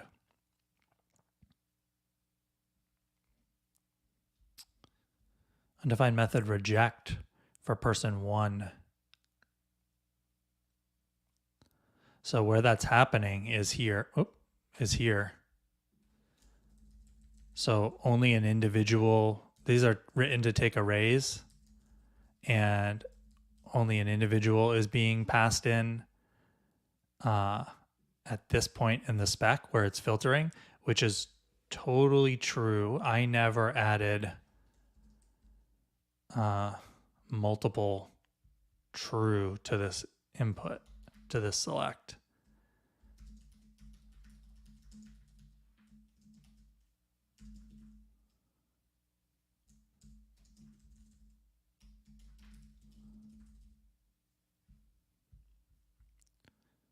So that was totally true. So we're passing in arrays to things, but the form isn't set to take arrays. So now we're going to get this kind of box where we can choose multiple people. We're going to need to do some UI work, but let's just verify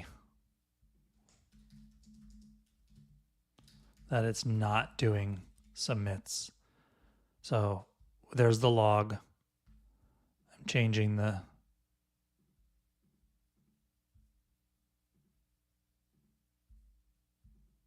and nothing else came in the log. So it's not doing the submit. Okay, that's good to verify.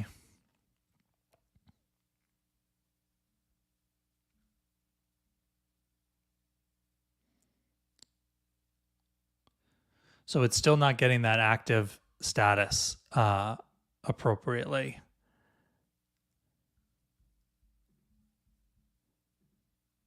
For the default.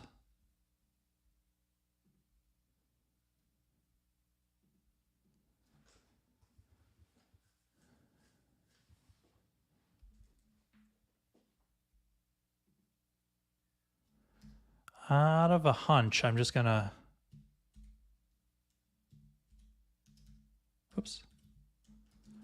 see what happens if we put it there.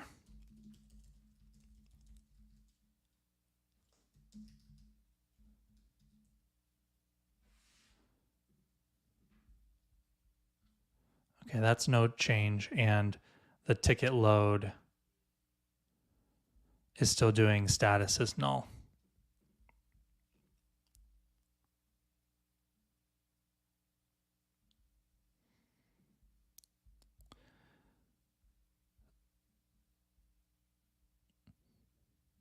Okay.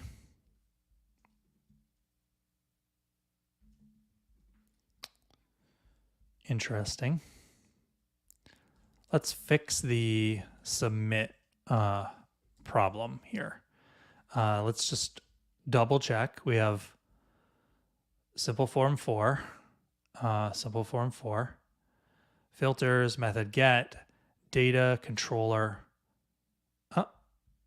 This is what you were saying, wasn't it? Missing the stimulus action. I misunderstood what you were saying. Sorry. This is what you were saying. It's missing that. Thank you for pointing that out. I'm sorry I didn't understand what you were saying at the time.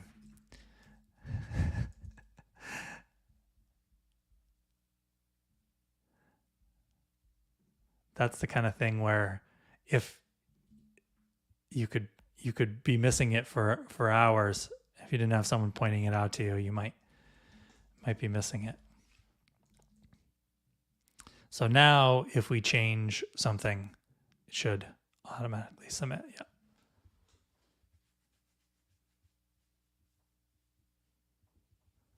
Well, that's interesting. So it showed me the ticket when I actually did another filtering search, which is great because our filtering search matches our default filters. It must actually be taking that active now. And so it's no longer nil. And so it's showing the active. If we choose done, it shouldn't show anything. Great.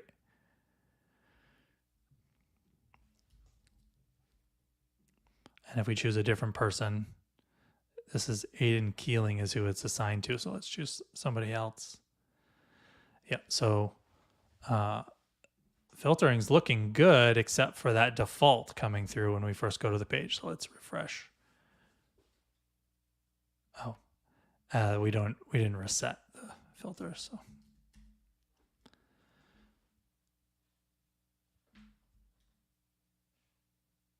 I'm pausing because I just reset. Oh no, by default, filterrific does persistence, and we weren't telling it not to do persistence on this search. So it sets cookies, so that if you leave and come back to the page, it shows you what you were already looking at. So that's what's happening there. It set a cookie for the search that I was doing before. So without a reset button, it's not gonna reset. I'm not just gonna add the reset button without adding a spec though.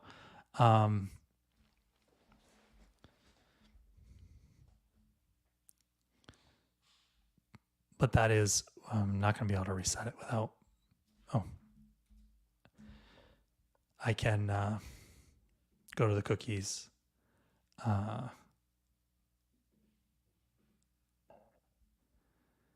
And it'll be in, so there, I reset.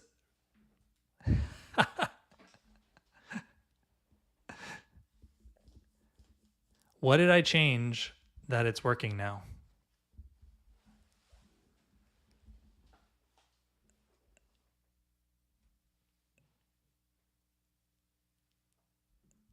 It didn't change anything.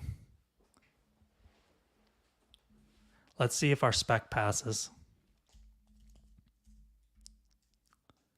Or let's see where it fails, rather.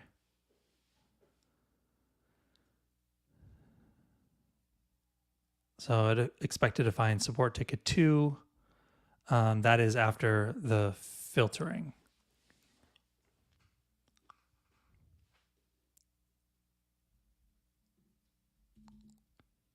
Okay. So it's now passing appropriately with the defaults being shown. And that is the behavior we saw in the browser as well. We're getting the defaults that we expect, and we're seeing the example ticket that we expected. So now it is failing on filtering by all.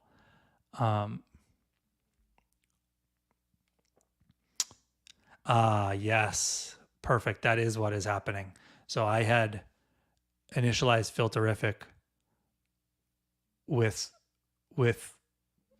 incorrect values at some point. And so that was in the cookie. And so we kept on going back to our browser page and not seeing the result that we expected, even though we had fixed the problem because the cookie had been set that whole time. And deleting the cookie fixed the problem in the browser because we were seeing now the default filters again. That's exactly right. Good call. Okay, so now where we're failing is selecting all from created by, select person name from assigned to, and we attempt to filter that. We expect to see ticket. We expect to see the assigned ticket, the one that we filtered to, but we don't see that on the page. So yeah, I'm glad that they're your favorite kind of errors because they're not my favorite kind of errors. Maybe you were being sarcastic. If so, I appreciate it. Okay, so we are getting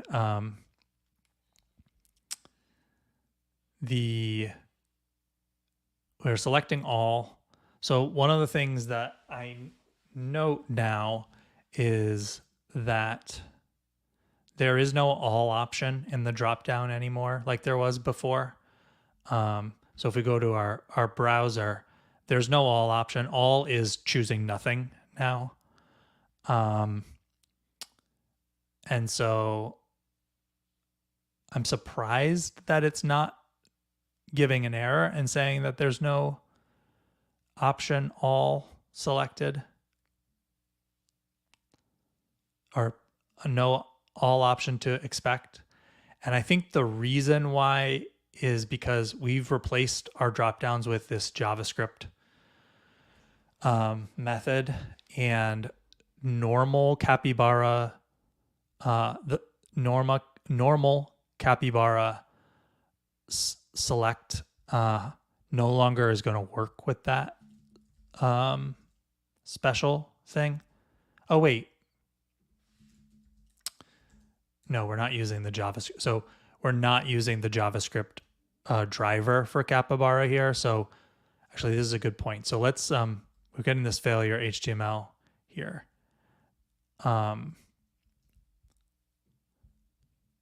This isn't going to the HTML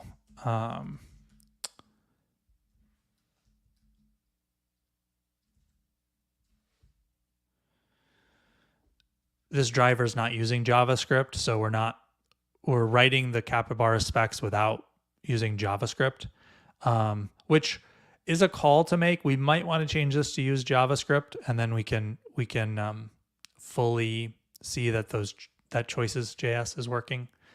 We may want to do that. Well, let me just think about this for a sec. So now there is an all option, because include blank with a non setup is going to put the all option there. So there actually is an all option there. So that's not the problem. So we're selecting all. There actually is an all option there.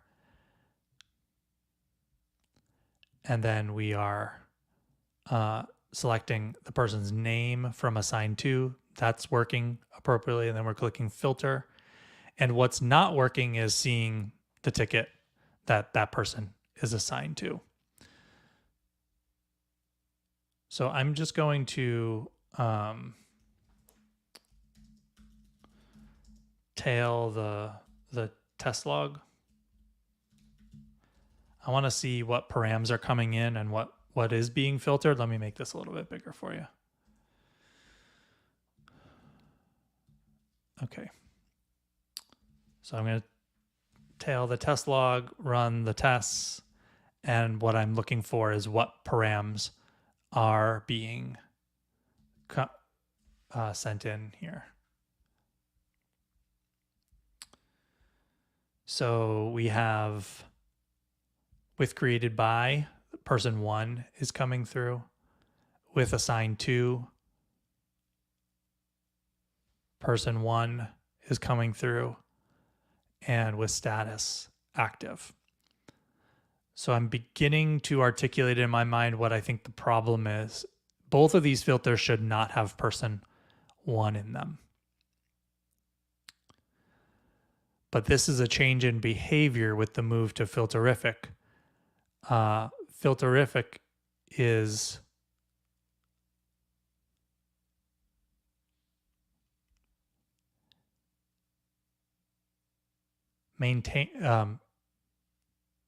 either filterrific or our view is maintaining the previously selected created by filter. And so when it sets assigned,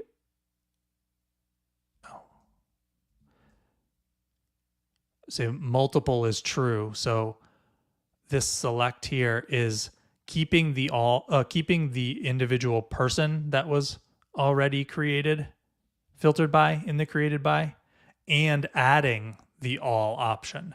It's not replacing it. And so what ends up being filtered is show me the tickets created by and assigned to the same person. And that ticket doesn't match. It's not created by and assigned to the same person. So that's what's happening there. And I was able to see that because you can see the all option is blank. And then we also have the person we selected.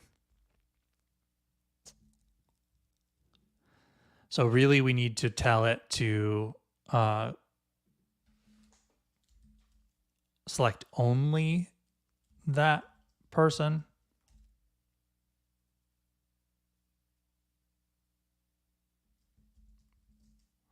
I don't know how to do that in Capybara. Let's go, unless someone knows right off the top of their head.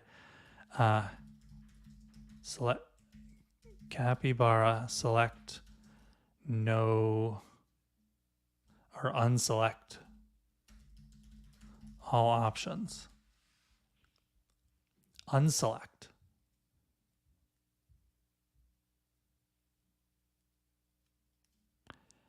I can honestly say I'm not sure that I've ever used that before, which is pretty funny. Okay, so we need to change this spec to unselect. We want to unselect person.name from created by and select all created by. So we did change behavior here. We changed from only being able to select one thing in the individual dropdown to a multi dropdown. If I was being super strict, I'd be like, we shouldn't have made that change. I'm being a little lax because I know that is a change we want to make as part of this whole change set. So, cool. We still didn't pass, but let's see whether it unselected the all option.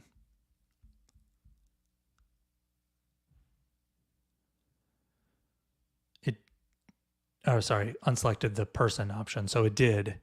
And now it's only show me created by all, assigned to the person with status done.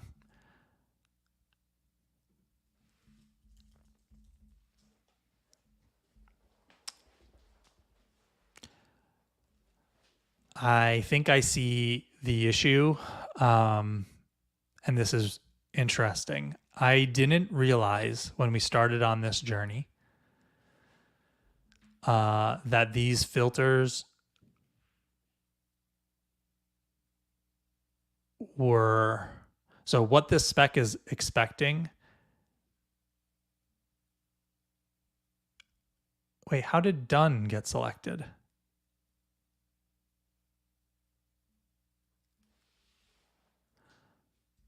So what I was about to say is not correct. But look, the status is done, but our spec is not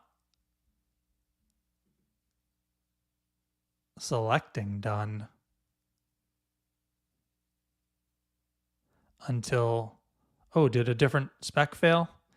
It did. I wasn't paying attention. I wasn't paying attention to the line of the failure. So this is now unselecting the person name, made it pass all the way down to changing the status to done, filtering on that, and seeing the done ticket. And the reason why is because, and seeing the other person's ticket. And the reason why is done is still maintained in that filter. So we can either, we need to select active from status again for this last thing to reset that back to be what was before. Or not.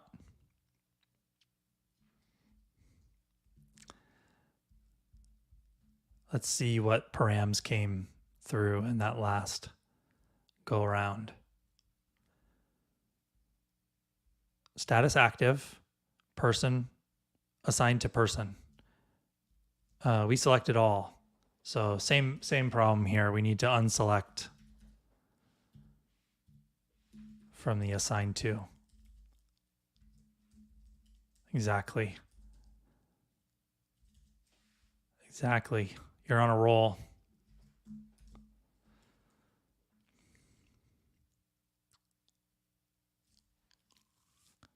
We probably need to unselect something else too.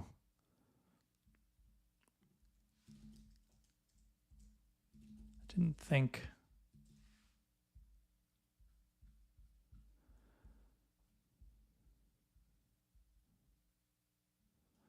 Now we've got all created by, nothing in created by, nothing in assigned to with status active. Oh, wait, we wanted, sorry, we're trying to look at the other person's ticket. Sorry, I'm moving quickly and not paying close enough attention to the actual code. So let's take a step back here. We're not failing on the done ticket. We wanted to search and find the other person's ticket. The other person is there. So we don't want to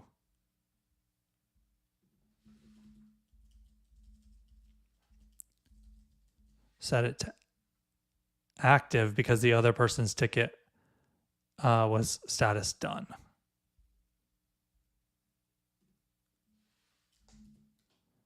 We actually already have the done filter selected, which is why it wasn't being changed before, and we added that.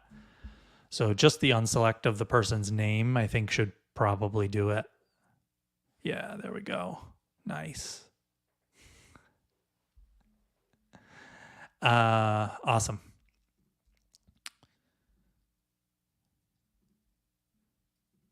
So pretty much the existing behavior has been maintained. But we did make some enhancements along the way. The UI needs to be fixed for those enhancements, but we now have multi-selects. So you can search for tickets created by multiple people and it'll show you all the tickets that match, assigned to, and the active. We maintained the existing active, but we have an include blank there. That's interesting. We can leave it and clean it up later. Awesome. Well, before we start the last, well, actually, no, we're fine. Let me just take a drink of water. I hope everybody's doing well. If you missed what I said earlier, I'll be back on streaming. If we don't finish this today, I'll pick this back up at 9 in the morning Eastern, U.S. Eastern time tomorrow, and I'll be joined by Joelle Kinville, the one of the co-hosts of the Bike Shed podcast, which is our development podcast. You can listen to it at Giant Robots. Sorry, that's my podcast. You can listen to the Bike Shed at bikeshed.fm. Joelle's going to join me tomorrow, and we'll be pairing either on this or something else if we finish this today. So definitely tune in for that.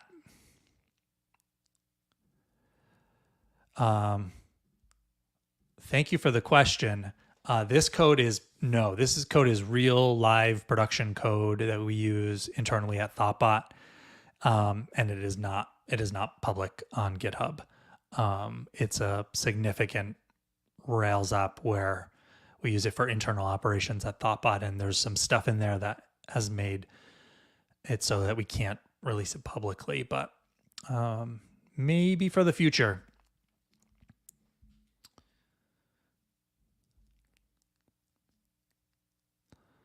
So we've got I just want to go back and get my bearings again. So we've got the existing filters, the existing defaults. Let's just look at the tickets controller and see whether we need to remove anything that we had there before. We have our new defaults. Yeah, we no longer use these methods, so we can delete them. We no longer use this. We no longer use this. We do use ticket params. So I'm just going to run all the feature specs for tickets.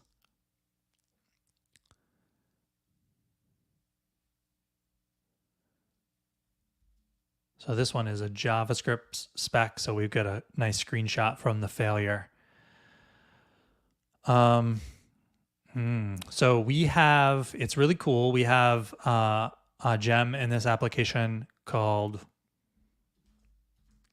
capybara accessibility audit.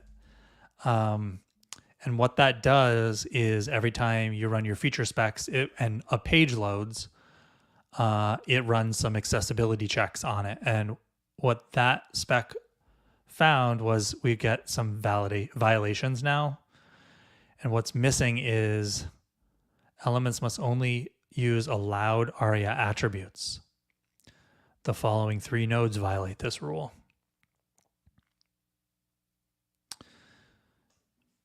It's the choices.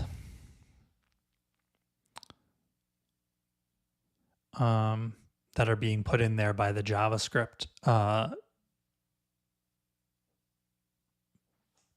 library that builds those JavaScript selects. So I think what we're going to actually need to do now is allow, either ignore this rule for this spec or allow ARIA selected, because that is not allowed, but the library is using it to denote which item is selected. ARIA selected is a valid attribute. I'm sure that it's, or I'm surprised that it's failing this. Let me just see whether there's other places where we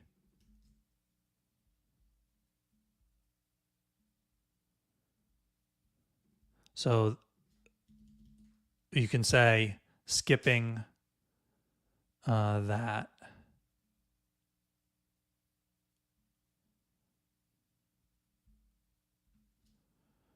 Well, let's do that for right now, and we can clean that. We can fix that up later if we figure out that we did the wrong thing. This is ticket spec 41. Okay. So it's ARIA.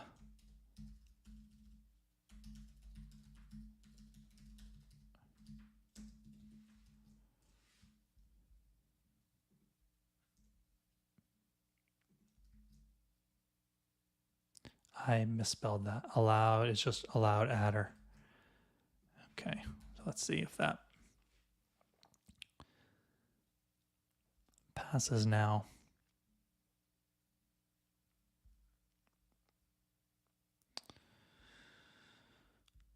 Okay, so different failure, same violation by that JavaScript library.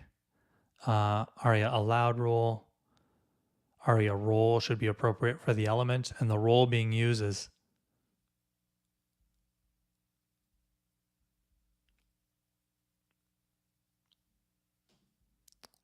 okay. Let's just ignore that one as well.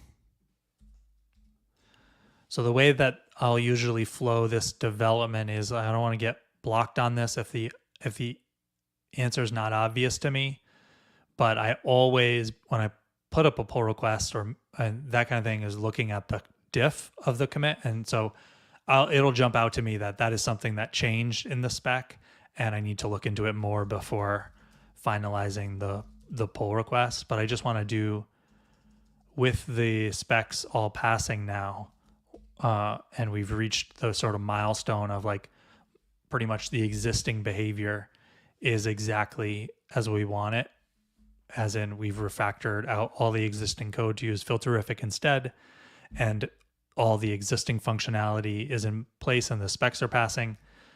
I never created a branch.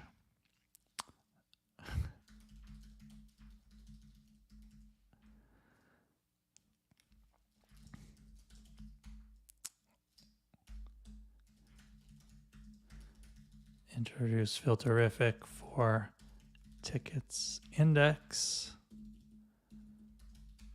So now we've got, we're going to add those files we forgot to add. We're going to amend the commit to add them, and then push. Okay, nice. So just to go back to the page, the UI is not going to stay like this. I'm not sure we're going to leave the filters up at the top. I'm almost positive that we're not, because we're going to add more filters. We're going to add the ability to filter by do on. We're going to add the ability to search by a title.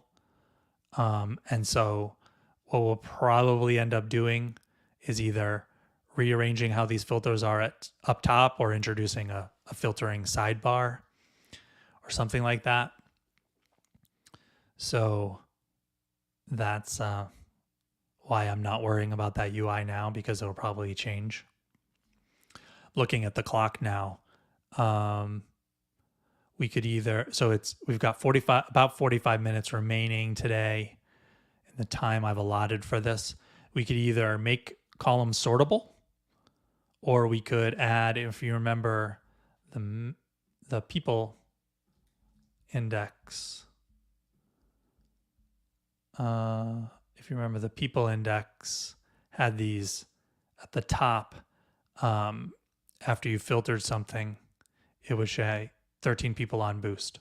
So we could do one of those two things. I think that's probably all we have time for today. We could either add these headers, these dynamic headers that show what you've filtered on, and the count of returned items, or we could add the column sorting. If you've got an opinion about what we should tackle next, or what you'd like to see how it works, drop it in the chat. I'm just going to take a drink of water.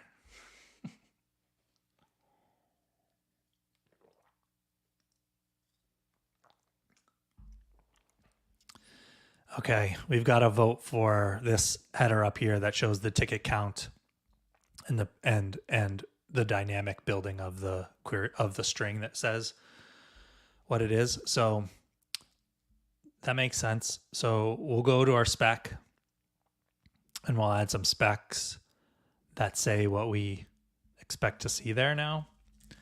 So when we come to the page, what we should expect to see is expect page to have content, one ticket. Ooh, assigned to you would be very fancy. But that's not actually the text we're going to have Copilot. So there you go. But we are filtering by tickets assigned.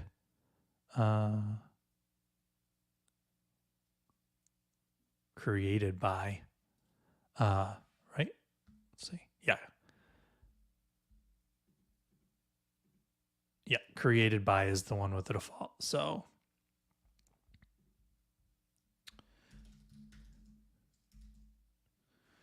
and then person, yep, person.name.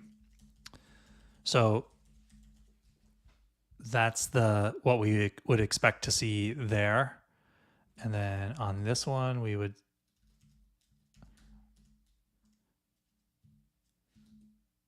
I'm just removing the line. Expect.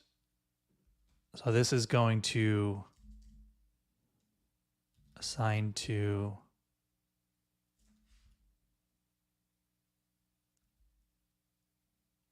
one ticket assigned to the person by name.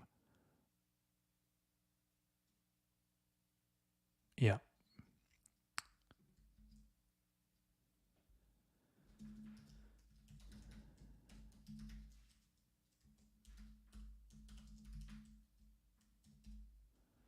So what's being filtered by now is the assigned to is never cleared, and oh, it guessed right. So one ticket assigned to the person name with status done.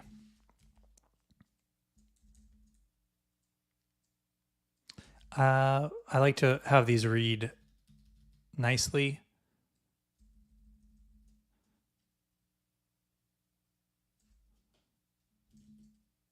So one done ticket assigned to. Let's do that. So then it would say, oh, if we did that, I think active is there. I don't know how I feel about that, but let's change those. One done ticket. And then at the end we have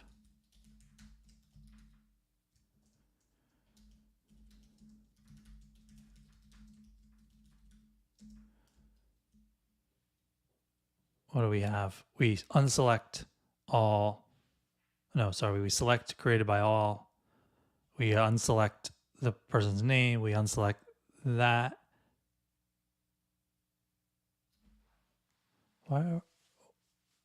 Oh, right. Because that is the status done is maintained and all of the other things. So yeah, one done ticket is the only. I'm not liking that anymore. It's an awkward wording. I like doing this though, because basically what I'm doing is I'm defining the UI using the specs to drive what I want to see in the UI. And I'm realizing like, that's a little awkward language, but let's go for it and we can always change it later.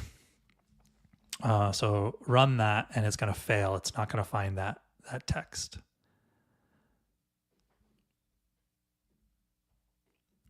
So we expected to find text one active ticket created by person one, and it's not going to find it because we didn't do that yet.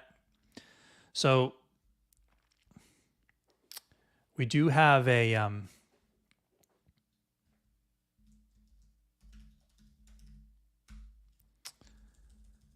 some helpers that help us build these dynamic titles based on filterrific. And because filterrific is standard, how it's accessed, we can build out those titles.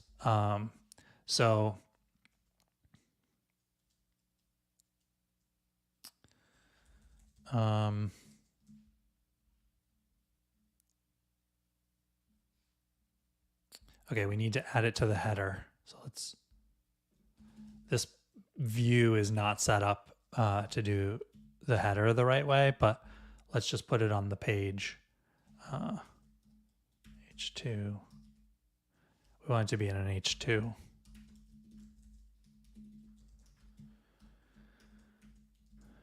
And this gray bubble there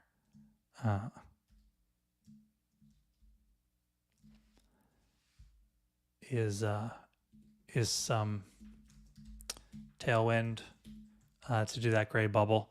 I've started to extract some stuff for tailwind so that we're not doing so much composing by hand of these common components, but this one is not. That's one of the problems with tailwind is the pros and cons, but you get these big things that you end up copying around everywhere, and then you end up changing it, and you gotta change it everywhere. So you want to start extracting some of those things after a little while. So we've got the number of tickets that we have. So we want to do ticket dot pluralize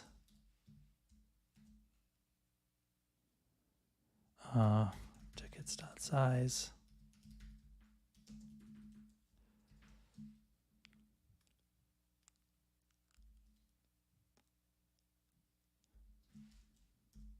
Oops.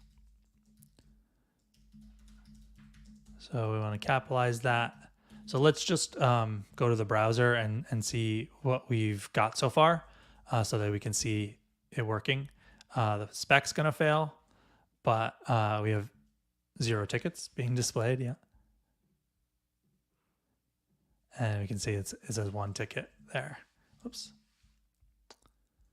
So that's what we expect.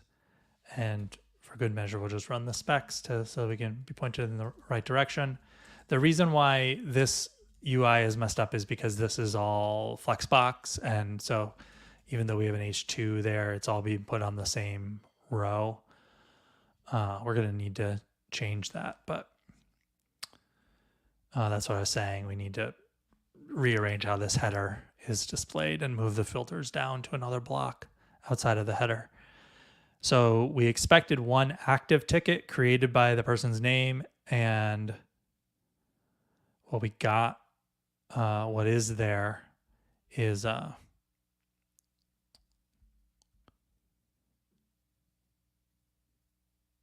just one ticket right here. Okay, so let's do the status just because.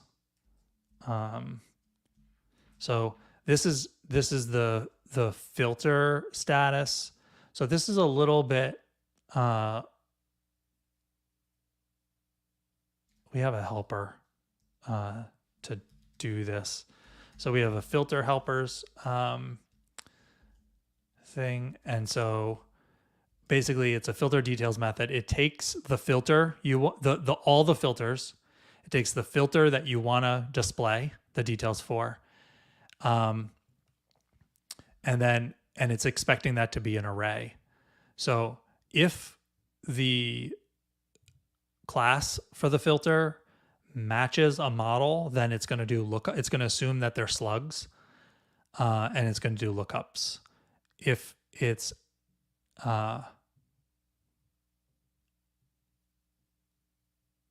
not, then it's going to just do the sentence. But actually this filter details here is expecting all of these options to be models. So that's not what we want.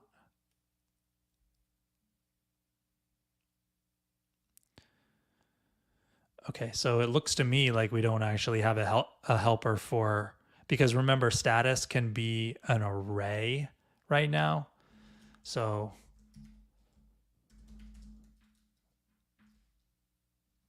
we need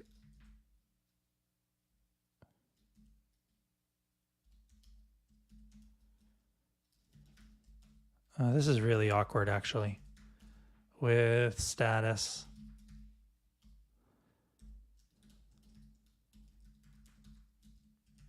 This is going to be, I want to see, this is going to be awkward. Well, it's going to fail. That's how awkward it is. Undefined method. Okay, so filters is an object.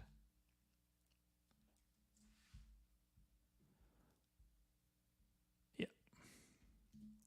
So this is actually dot with status.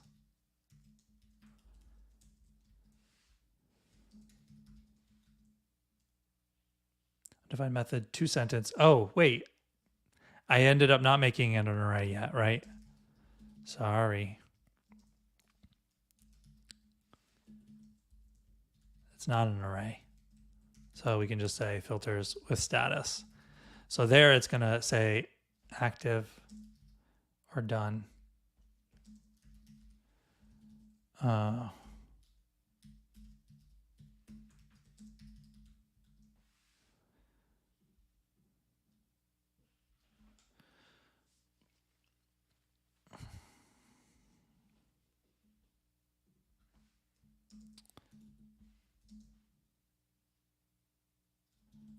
Okay. So then, sorry. So now we can use that filter details helper. So filter details, filters, and what we're doing is with created by is the filter, and my memory of the syntax.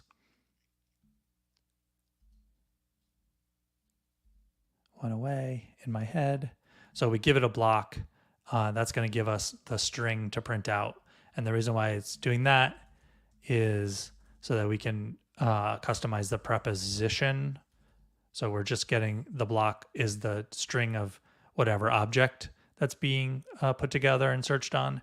And we want, it might be on or in or from. So that's where that, in this case, it's going to actually be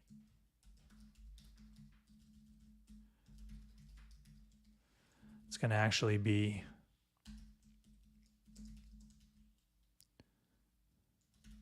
can just do people. And this is going to be created by. It's not like in the people one, all the examples were in on, so we're not inferring what they are by the method usually, because we usually don't just put that there.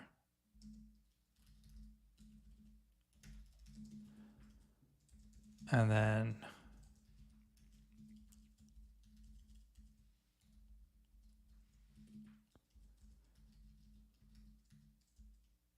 so then we have our assign to.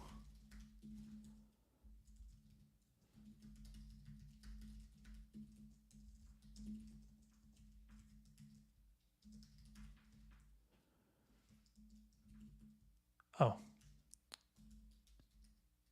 there's no constant created by. That is correct. Let's take a closer look at this filter.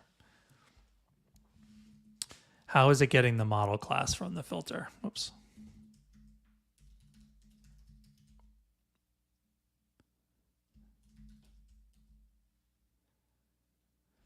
Model class from filter. So it's actually looking for the part of the filter name that doesn't start with, or removes that. And then it says, hey, if our hash of override map has a mapping to something else, then use that.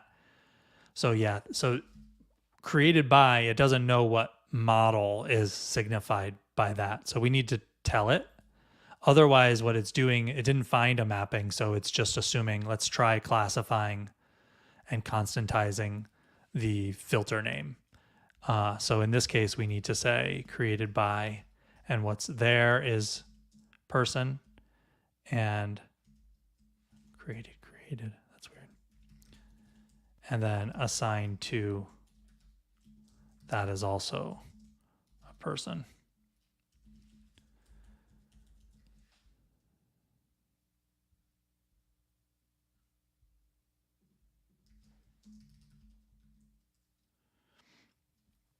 Okay, and it linked, automatically linked that too, so you can then click that and go to the person if you want to see them. So now actually I think our spec is going to pass. Let's see if it does.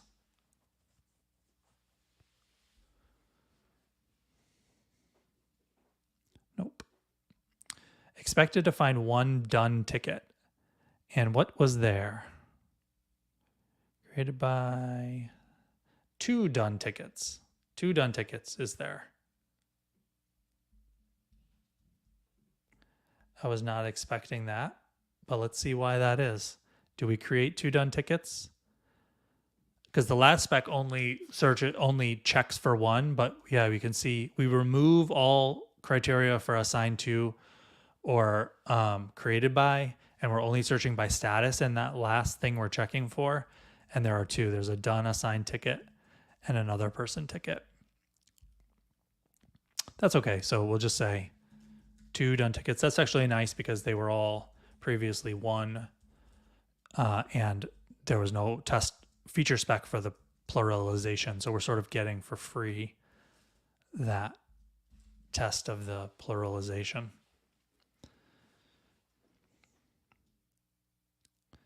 Awesome. So I'm going to commit this just because it's working. So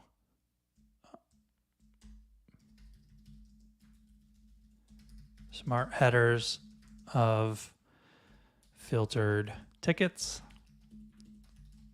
Let's commit this, push it up. Let's take a quick 5-minute break. And then when we come back, I think maybe what we'll do is we'll clean up that UI because of that flex box all going across the top. We'll break out the header into the nice formatted header, and we'll create a filters block below that. And that's going to give us the space to build out more filters rather than introducing a sidebar. The sidebar I think is not the direction I want to go in. So let's take a quick break, come back, and in the last 30 minutes, we'll focus on that UI. Thank you all. Be back in 5 minutes.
Okay, thanks for bearing with me through the break. Welcome back.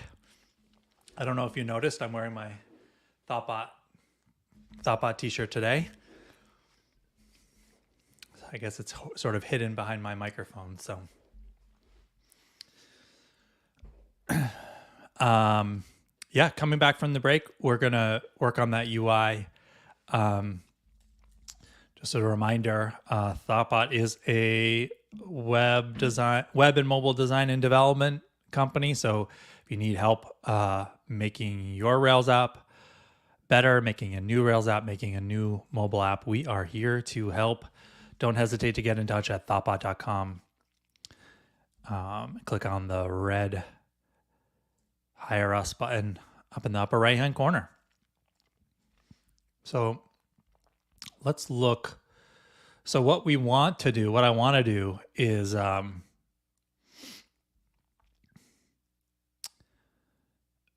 fix the size of this header, put it up in the header appropriately. Like we go over to the messages. Well, the messages one isn't a good one. Let's, well, what I might do is use this filter to be able to collapse the filters depending on how many filters we end up with. But basically I want to end up with the same thing. We're going to have our, a description of what's being filtered right here. And then we'll have our filter block below it. And then the tickets. Well, columns, sortable columns, and then the tickets. So let's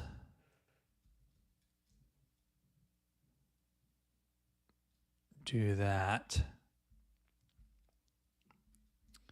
Let's close some of our views here.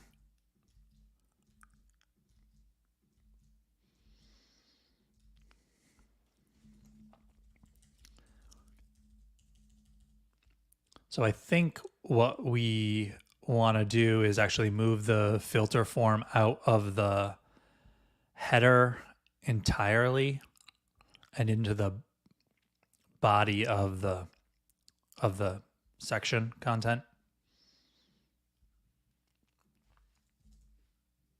I'll probably end up extracting this into a filters partial. I'm not doing it now because it's only, 7 lines or whatever, 10 lines, and it's going to grow over time. So when it starts to grow, we can extract it into a partial. So then basically we'll put it in a div, but we're moving it down there.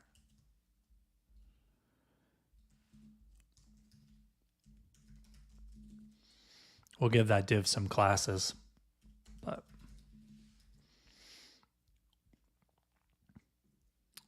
so now let's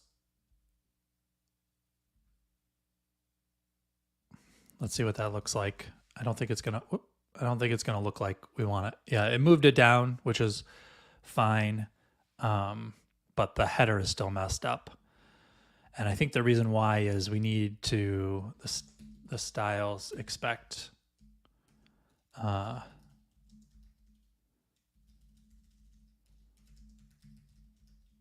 we need a header inset. So this is stuff that is application specific that I just happen to know. But if we wanted to confirm, we can go over to the people index. Yeah, we have a header wrap, we have a section header, a header wrap, header inset, and then the H2. So now we have that section header, header wrap, header inset, the H2.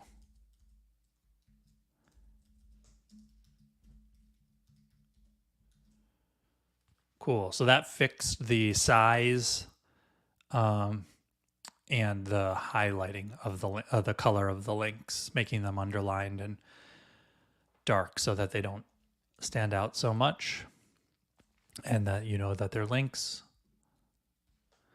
And then we want a border on the bottom. So again, this app is using Tailwind.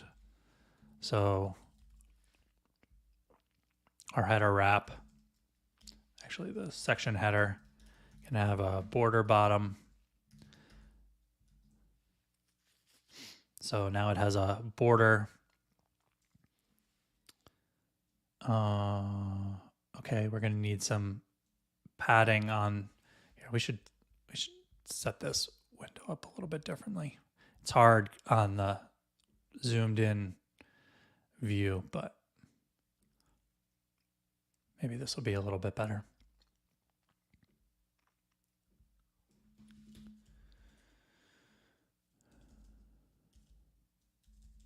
So where we move those filters, we want, I believe it's 4 padding. So I don't know of you out there who are using Tailwind in your applications. This one happens to use it. We do not use it on every application that we do. This is one of the first applications we ever started to experiment with Tailwind on, just to learn about it and to decide whether it should be part of our standard tool set. But we decided that it's not necessarily a fit for every single company, every single application. So there's too much bottom padding here. So I want to see whether that's coming from this. Yeah, that bottom padding, see the filter inputs have additional space below them. I don't know if you can see that. Have additional space, but that's in the blue area. You can see they have additional space between below them. I happen to know from working in this application that it's very difficult to remove that space. And so rather than remove that space, I'm going to remove the additional padding that's on the bottom, because that's a lot easier to fix. So we're going to do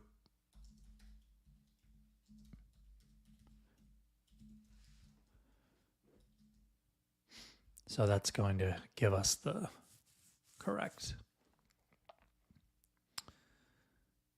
Cool. This is where the so we got flex box happening on the filter form. That's why these are all going horizontally. I don't know that we'll maintain that over time, but that's what we have right now, and I think it's looking good for that.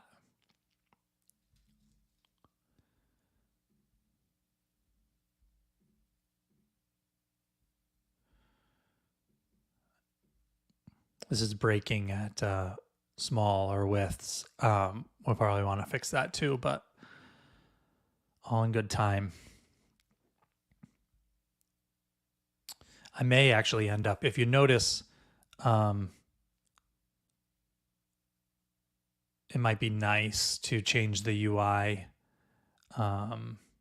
We go over to the team people index.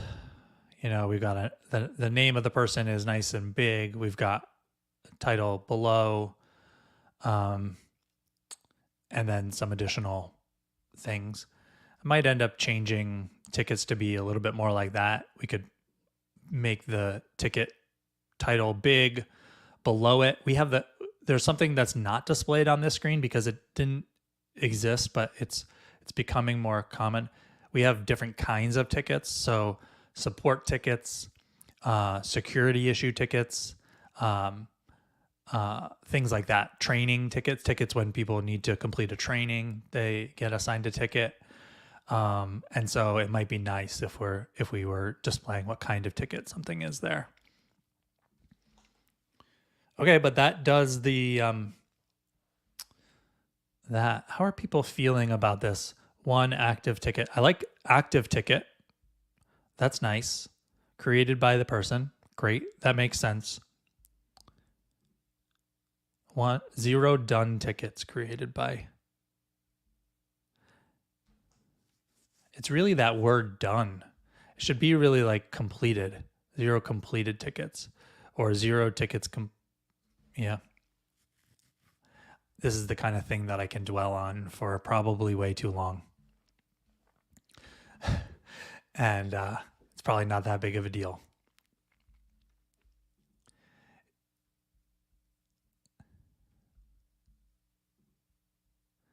If you've got an opinion, feel free to share it in the chat. We're not going to add the collapsible filters yet, but that's looking a lot better than when we went away for the break. There's a little bit of extra space here.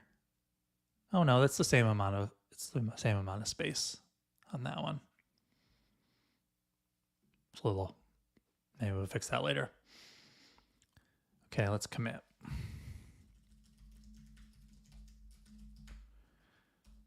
improve the header styling. That wasn't so bad.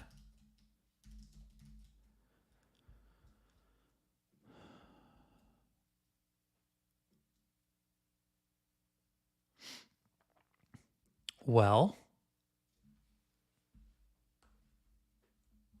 we could start in on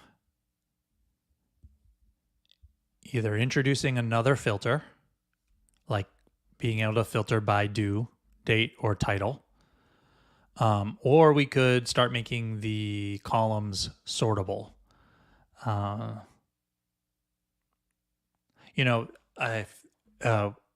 Another question you might ask yourself now is actually, can this deploy to production? Is this good enough to put a pull request up? And is it better than what we had before? I think the answer to that is a resounding yes. This is better than what we had before. The UI is no worse than what we had before. The filters are the same as what we had before, but we now have the ability to filter on multiple people and multiple assigned to. And so we could do that. In fact, let's go through that workflow. I think we're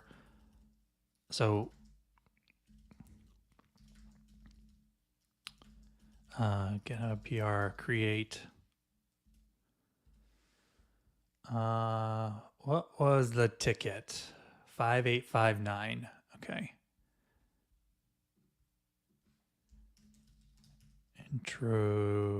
Introduce filterrific to tickets index.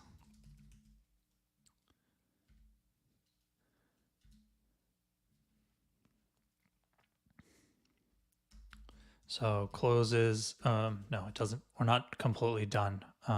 Related to 5859.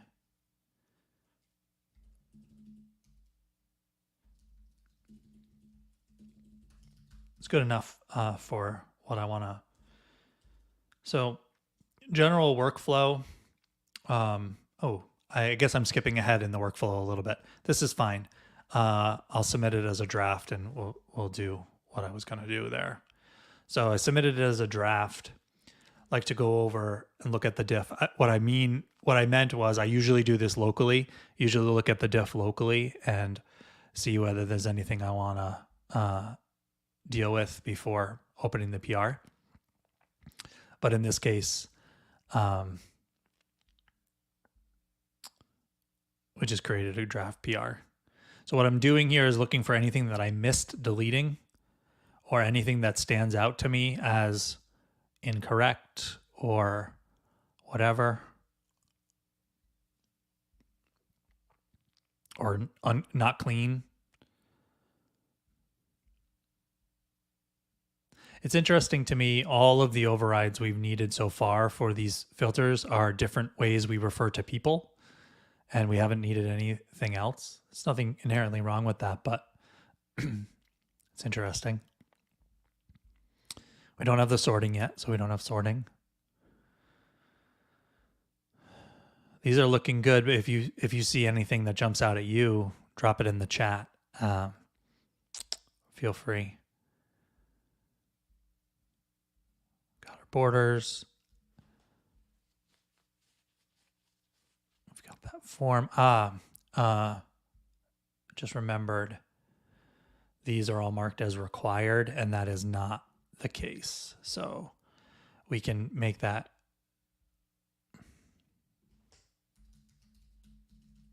We just have to tell. So simple form will infer or tries to infer whether a field is required or not by looking at the model validations. And when something is not a model, it can't infer it. And in this case, our filter object is not a model. It doesn't have validations. So as you see, those asterisks went away. So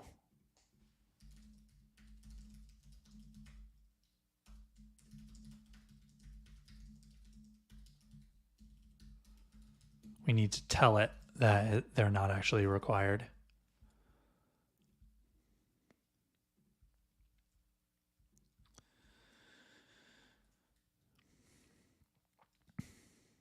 I don't like the fact that we're hard coding the collection of statuses to use there.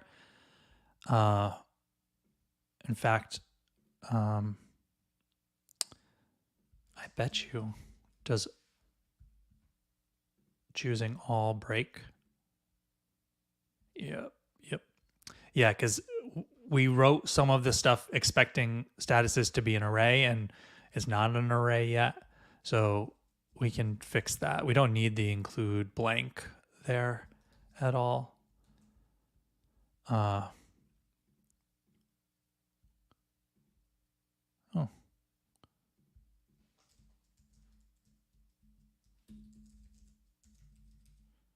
I'm surprised that it's including it. I think it might be because I'm actually surprised it's including it. I guess we needed to explicitly tell it not to include it. So now we have active and done.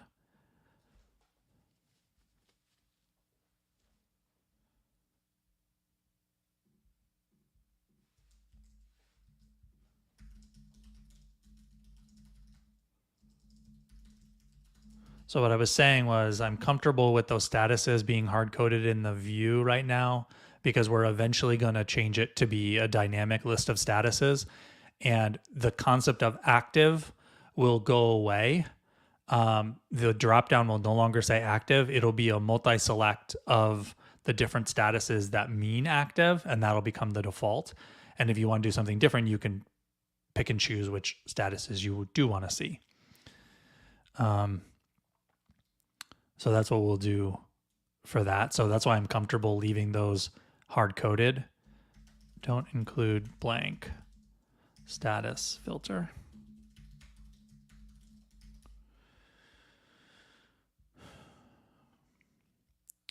Let's go back to the diff.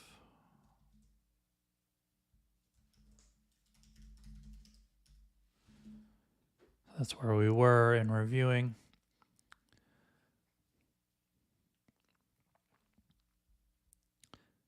So we've got our specs there.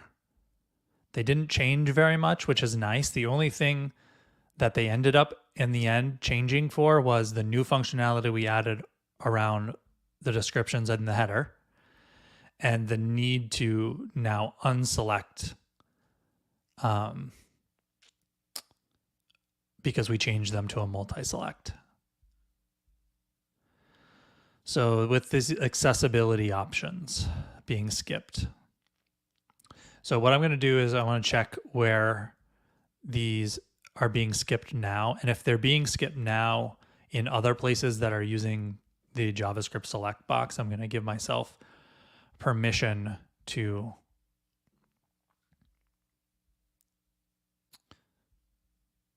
not worry about it here. Looking for an example. Oh, it's extracted up to all the specs that, yeah. Yes, it is being skipped where these select boxes are being used. Okay, so I'm going to give myself permission to leave that accessibility exception for right now.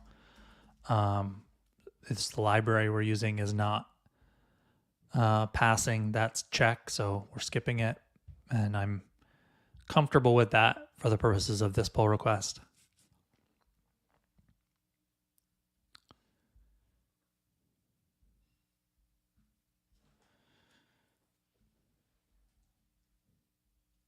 Okay, that all looks good to me.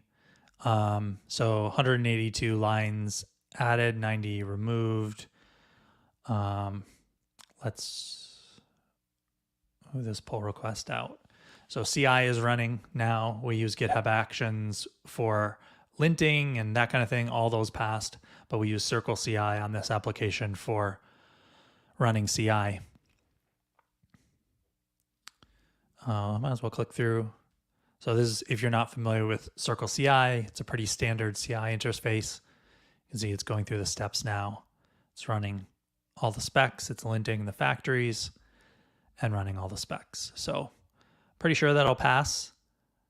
We do have a flaky spec on this app, which only fails every once in a while. So if we see a failure, it might be that problem. We've tried to fix it. We haven't. I'm sure that you've had flaky specs on your application before. It gets a little tough when you spend a bunch of time trying to fix something and quite can't figure it out. Maybe one day we'll work on that on a stream, although I like to choose things which I can actually feel confident that I'll be able to resolve instead of banging my head against it for the entire stream.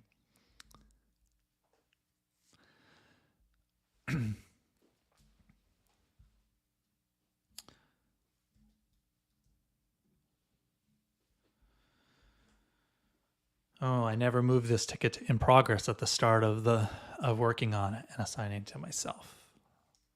I was so excited to do the work. I forgot to do that.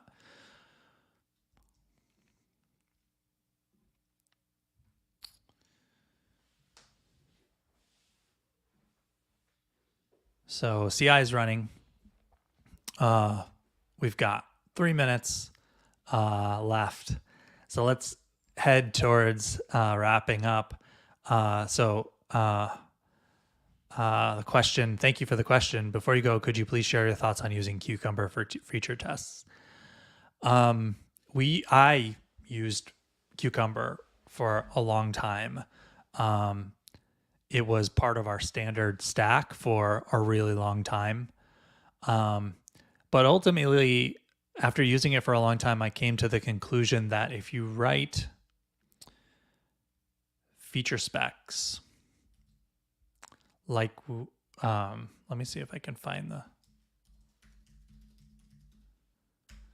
that part of the promise of Cucumber was making specs be writable by non-technical people. That was part of the promise.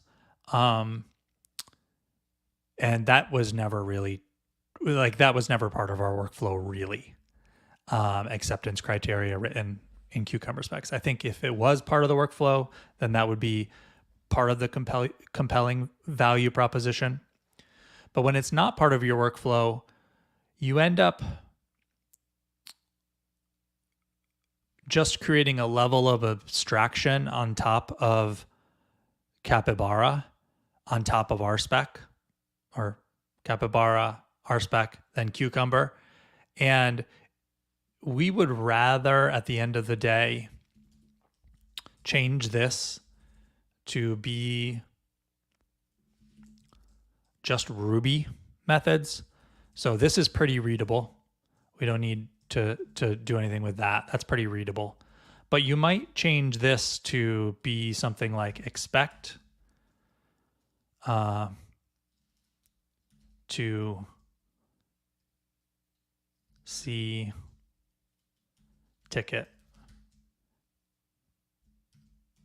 right? And you might introduce a helper that would be like person ticket,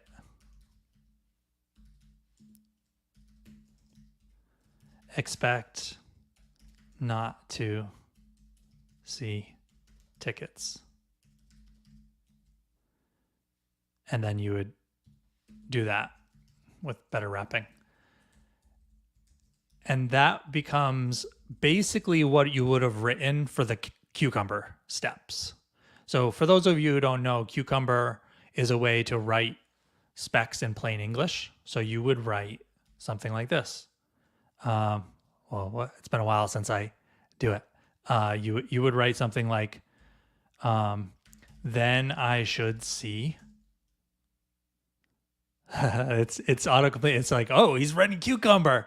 You would do something like this. If you were, you might say, then I should see the person, the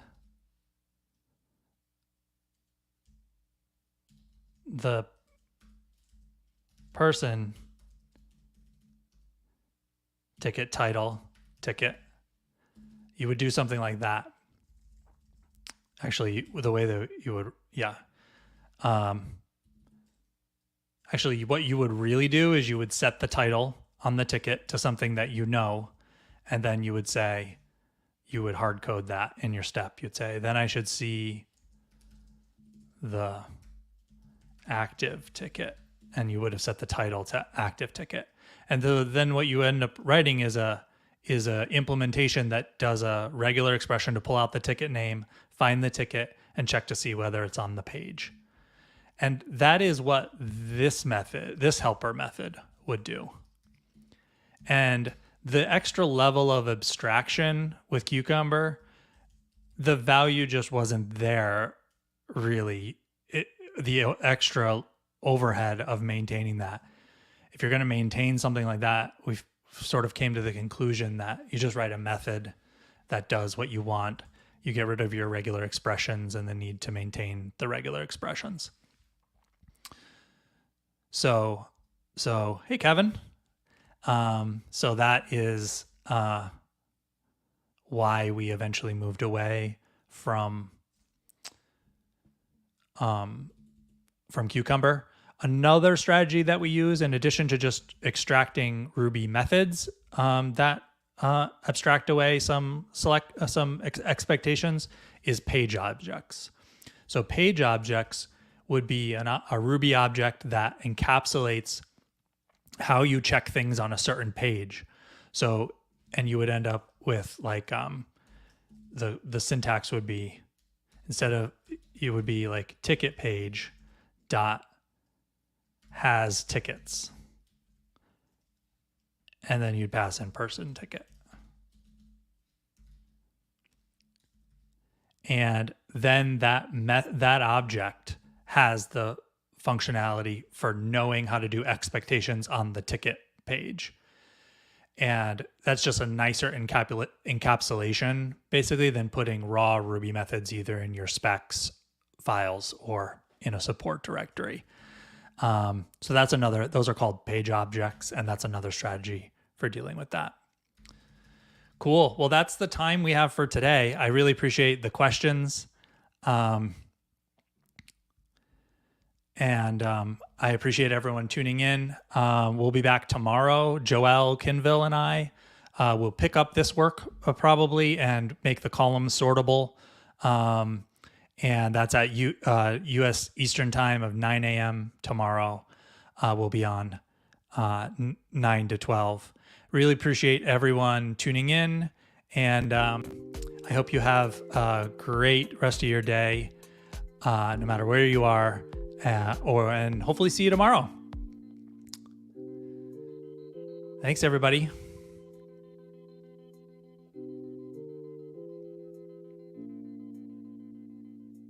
Thanks for all the help. I really appreciate it. See you later.